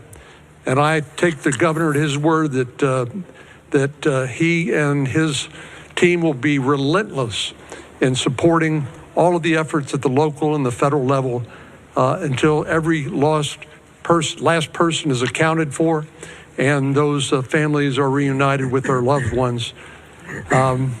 But Governor, thank you again for your leadership. Secretary Noem, it means a lot to us for you to be here. And we appreciate Governor Abbott and Chief Kidd, but we appreciate President Trump and you responding so quickly to the governor's request for disaster declaration. Thank you very much. Thank you. And now Congressman Chip Roy. Thank you, Governor. Thanks all of you for being here. Before I was crazy enough to run for Congress, my family and I started a tradition of coming down to Kerrville for 4th of July. And we've been coming here every summer since my kids were little. They're now 14 and 15 to see Robert Earl and whoever else was playing. And pictures have been popping up my phone, the ones that, kick on the anniversary of different shows, like a bunch of different shows over the last decade. It hits home. It really does. It hits personally for those of us for whom this is our community, our home. My family lives in Hays County, but we spend a lot of time in Kerr. And I can't say enough about the local leadership and what they've been doing in the face of this disaster. Your city manager has done an extraordinary job. Your sheriff has done an extraordinary job. I could go down the list of everybody and I'll leave somebody out. But I can't say enough about what they've done. And then I can't say enough about the governor and about NIM and about the leadership that has come from the state and from DPS and from TDEM to get this done and to do what we're in the process of still doing to react to this unfortunate circumstance. It's been professional and it's been extremely well done. And I have to say, the secretary yesterday, I reached out to her office. I think it might be 15 minutes later, I got a call from the secretary, immediately responding to requests. I talked to NIM about the need for Army Corps support and some other stuff, immediately talked to the secretary about it. The collaboration, the teamwork, state and federal, I cannot overstate the extent to which everybody set aside turfs or any of those kinds of things to deliver for the people of Texas. Now, we're far from having finished the job. We're all here knowing that we still have work to do. We're still prayerful. We're still hopeful. Obviously, there's a lot here that we're dealing with, but I'm deeply appreciative for that coordination. And last point that I'll just make is, and I've said this a little bit earlier this morning, there's going to be a lot of finger pointing and a lot of second guessing and Monday morning quarterbacking. And I just wanted to pick up on what I think the governor said about 850 something individuals that were moved quickly in this circumstance and in a once in a century flood where you get 12, 14 inches, where you get a 26 to 30 foot increase in water in the course of an hour and a half at 4 to 6 o'clock in the morning on a holiday. and that's what we're dealing with in these circumstances and where those camps are. There's a lot of people saying why and how, and I understand that. And I understand why parents should be asking those questions and all of the media. But where we are right now in terms of what we've done to be able to protect people, move them, get them out of the camps, and the heroic efforts of people that worked in those camps, directors of the camps, people who own the camps, who not just risked their lives, gave their lives to try to go save the lives of those kids. That's who they are as Texans. And I'm so proud of that. And I'm so proud of the work that everyone's done to do that. And now we just got to finish the job and be with the people. And importantly, pray for the families who have lost their loved ones. Thank you. Now, Kerr County Judge Kelly. And our properties were devastated, and I barely got home yesterday. I started my morning ushering in a crew with a skid steer and 2 dump trailers, 3 trucks, 9 men to start trying to rebuild what went down the river. I then had the opportunity to come here, where I was asked to go over to the funeral home. I had issues over there. I am a 50-year lawyer and a mediator and arbitrator, and we had some issues that needed attention. And I got to see firsthand many of the body bags, and it breaks my heart. And coming back from that, we had an opportunity to go on a helicopter ride with the senator and the mayor and inspect the devastation. We flew all the way up the South Fork, all the way to Criders. And you can see what's happened, and it's going to be a long time before we're ever going to be able to clean it up, much less rebuild it. But there's nothing on the other side of Criders. It's just hill country. And we didn't know. We know we get rains. We know the river rises. But nobody saw this coming. And what I really have to report to you is it was a godsend to be able to get out of the helicopter, walk back into this building, and sit down with these people and cooperate, arm in arm, hand in hand, to do the best we can to work the process. The rescue has gone as well as can be expected. It's getting time now for the recovery. And that's going to be a long, toilsome task for us. And what I would reiterate that I've heard others say is as long as we stay together, we'll get this done. Thank you. Thank you very much. And now, Mayor Harry. I want to start off by saying thank you on behalf of the city of Kerrville and our 25,000 citizens. I want to say thank you to the federal government, the state government, county government. You know, as I look around the room in the Emergency Operations Center, I don't see different agencies from the state, the federal, the county. I see one team working together. It's important for our community to know it's one team. We will rescue those in peril, and we will find those who are lost. I continue to ask everyone who sees this today to pray for Kerrville and Kerr County. We need your prayers. And thank God we have the help of the federal government and the state government in this horrible, horrible crisis. Thank God for our country, and thank God for all the help we are receiving today. Thank you. Now, TDM Chief Nimkid. Thank you, Governor. My heart breaks. It's broken for those families that have lost their loved ones, and that fuels our drive to continue to search for them, and we will not stop until we find every one of them. I have to start by thanking our local first responders. Those men and women on the streets live here, they work here, their families are here, yet they got on the truck and they got in the car and they got in the ambulance and they went out and they did everything they could to save their neighbors. You also have volunteers all over this county that do the job for free, that were out there working to save lives, many times putting their own lives and their property at risk. Our state partners have been phenomenal, nothing short. Madam Secretary, your federal team has been nothing short of remarkable and impressive. I'm grateful for that.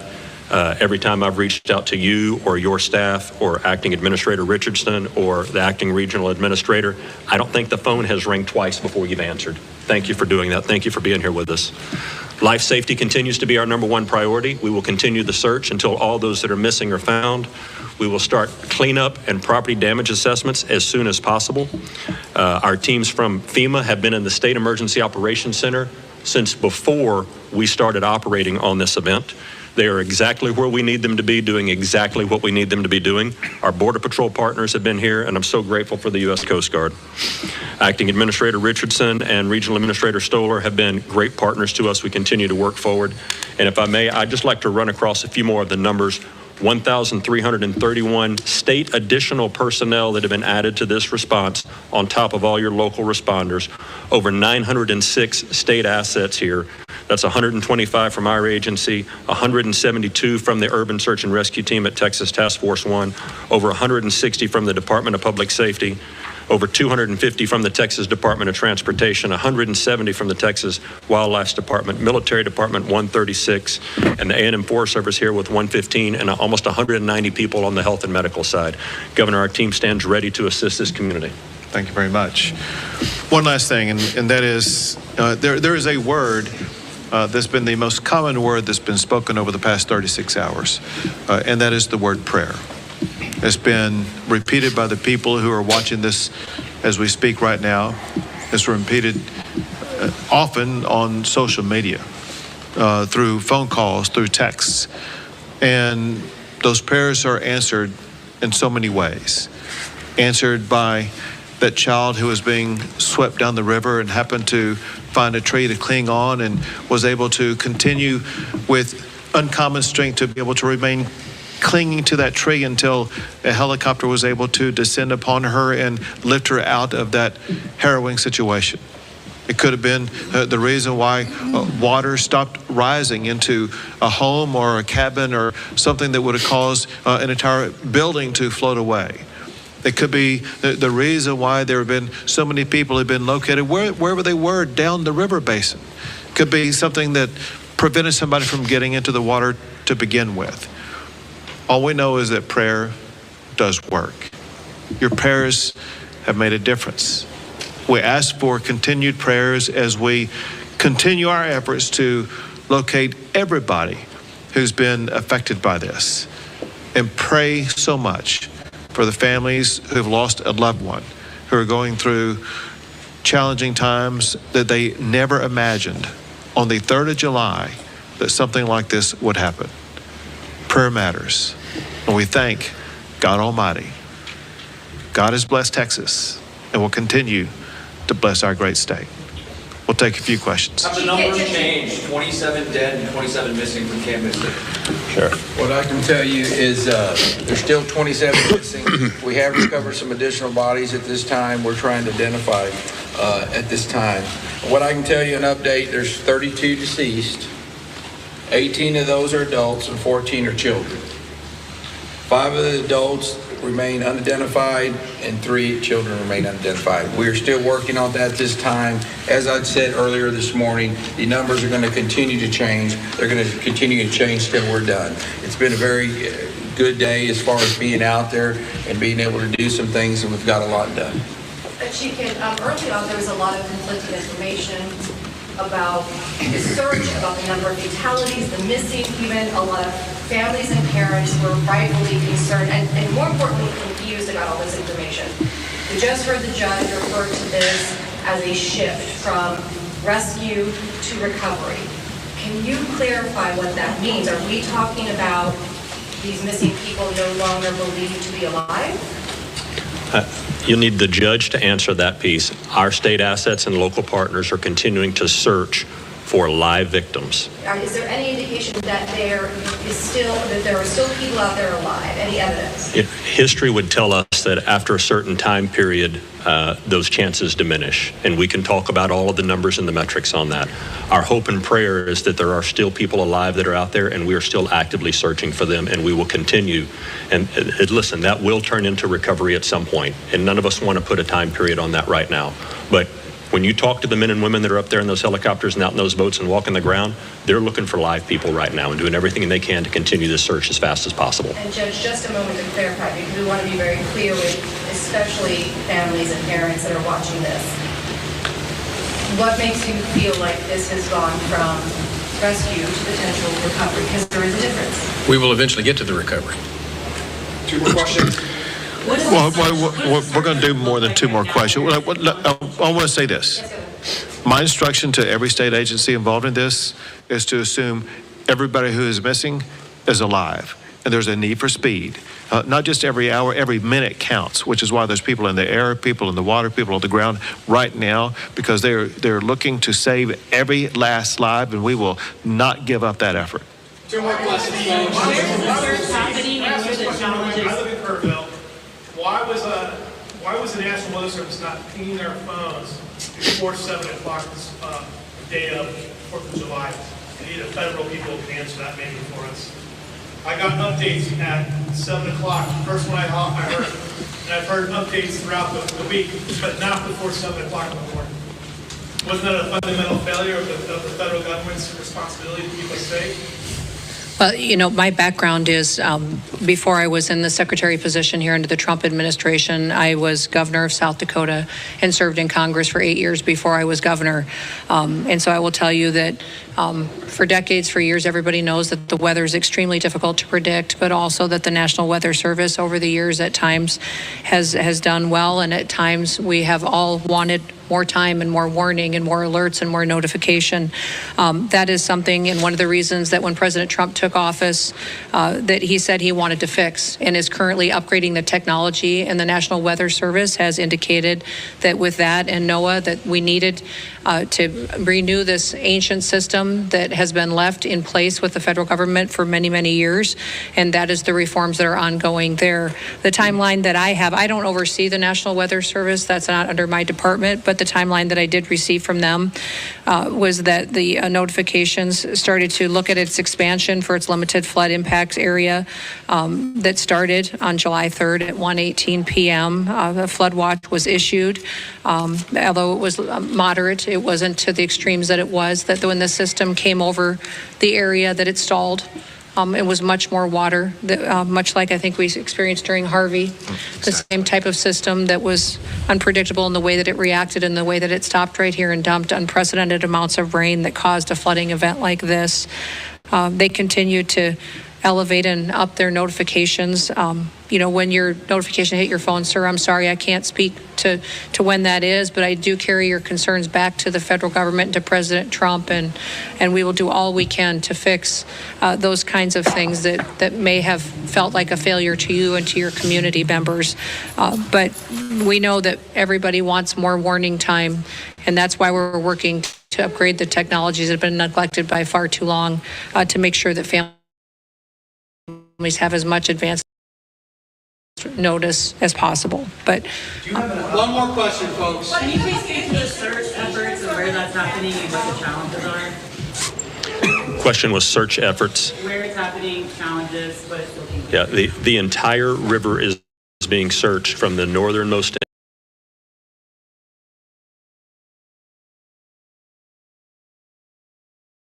impact all the way as we run down. Boats that are in the water doing searches, and you have ground crews doing searches. As the water recedes, new areas being uncovered and searched, and you have human and canine that are working those banks and will continue.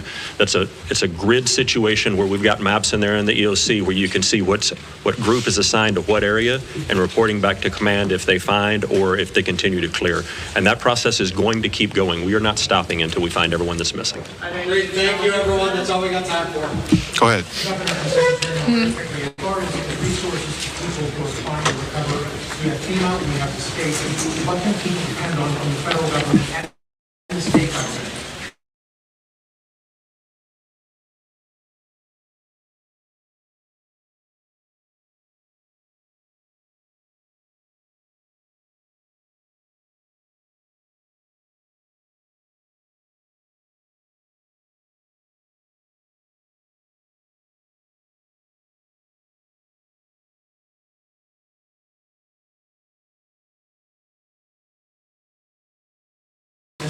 Well, there already has been direct assistance. I mean, when you look at having Coast Guard assets here on the ground, we just requested more assets to be here, Border Patrol here. If there's more individuals and federal law enforcement officers, if we need, any assets that I may have under my purview, I've made available to NIM, and so he knows that if he needs something, it'll be here. Great. Thank you. Appreciate it. Thank you, folks. DHS Secretary Kristi Noem, Texas Governor Greg Abbott, and many more emergency officials giving an update.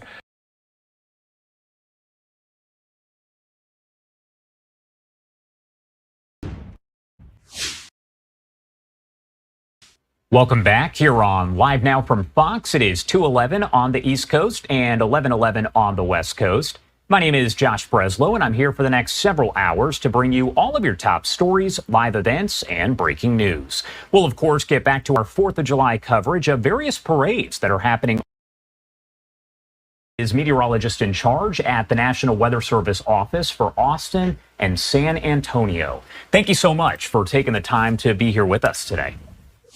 Oh, thank you, Josh. I appreciate it. Of course. And first off, I did want to ask you here, what is the state of the situation that's been seen there over in Kerr County, Texas? Again, we've seen investigators and law enforcement saying, sadly, that lives have been lost.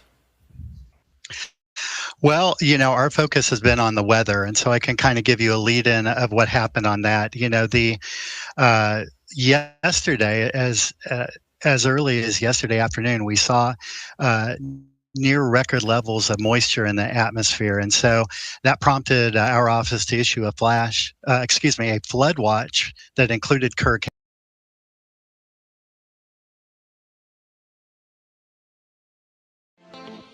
Thanks for watching. Remember to show your support by liking, subscribing, and sharing. It's a blessing. Keep your teacups filled and ready for my next upload. Until then, stay inspired and remember, always stay dipping.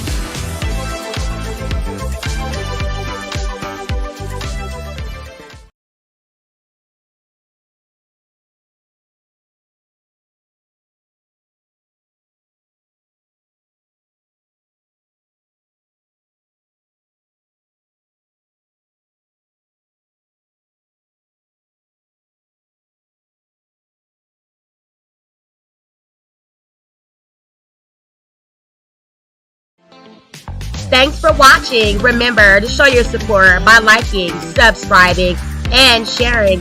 It's a blessing. Keep your teacups filled and ready for my next upload. Until then, stay inspired and remember, always stay dipping.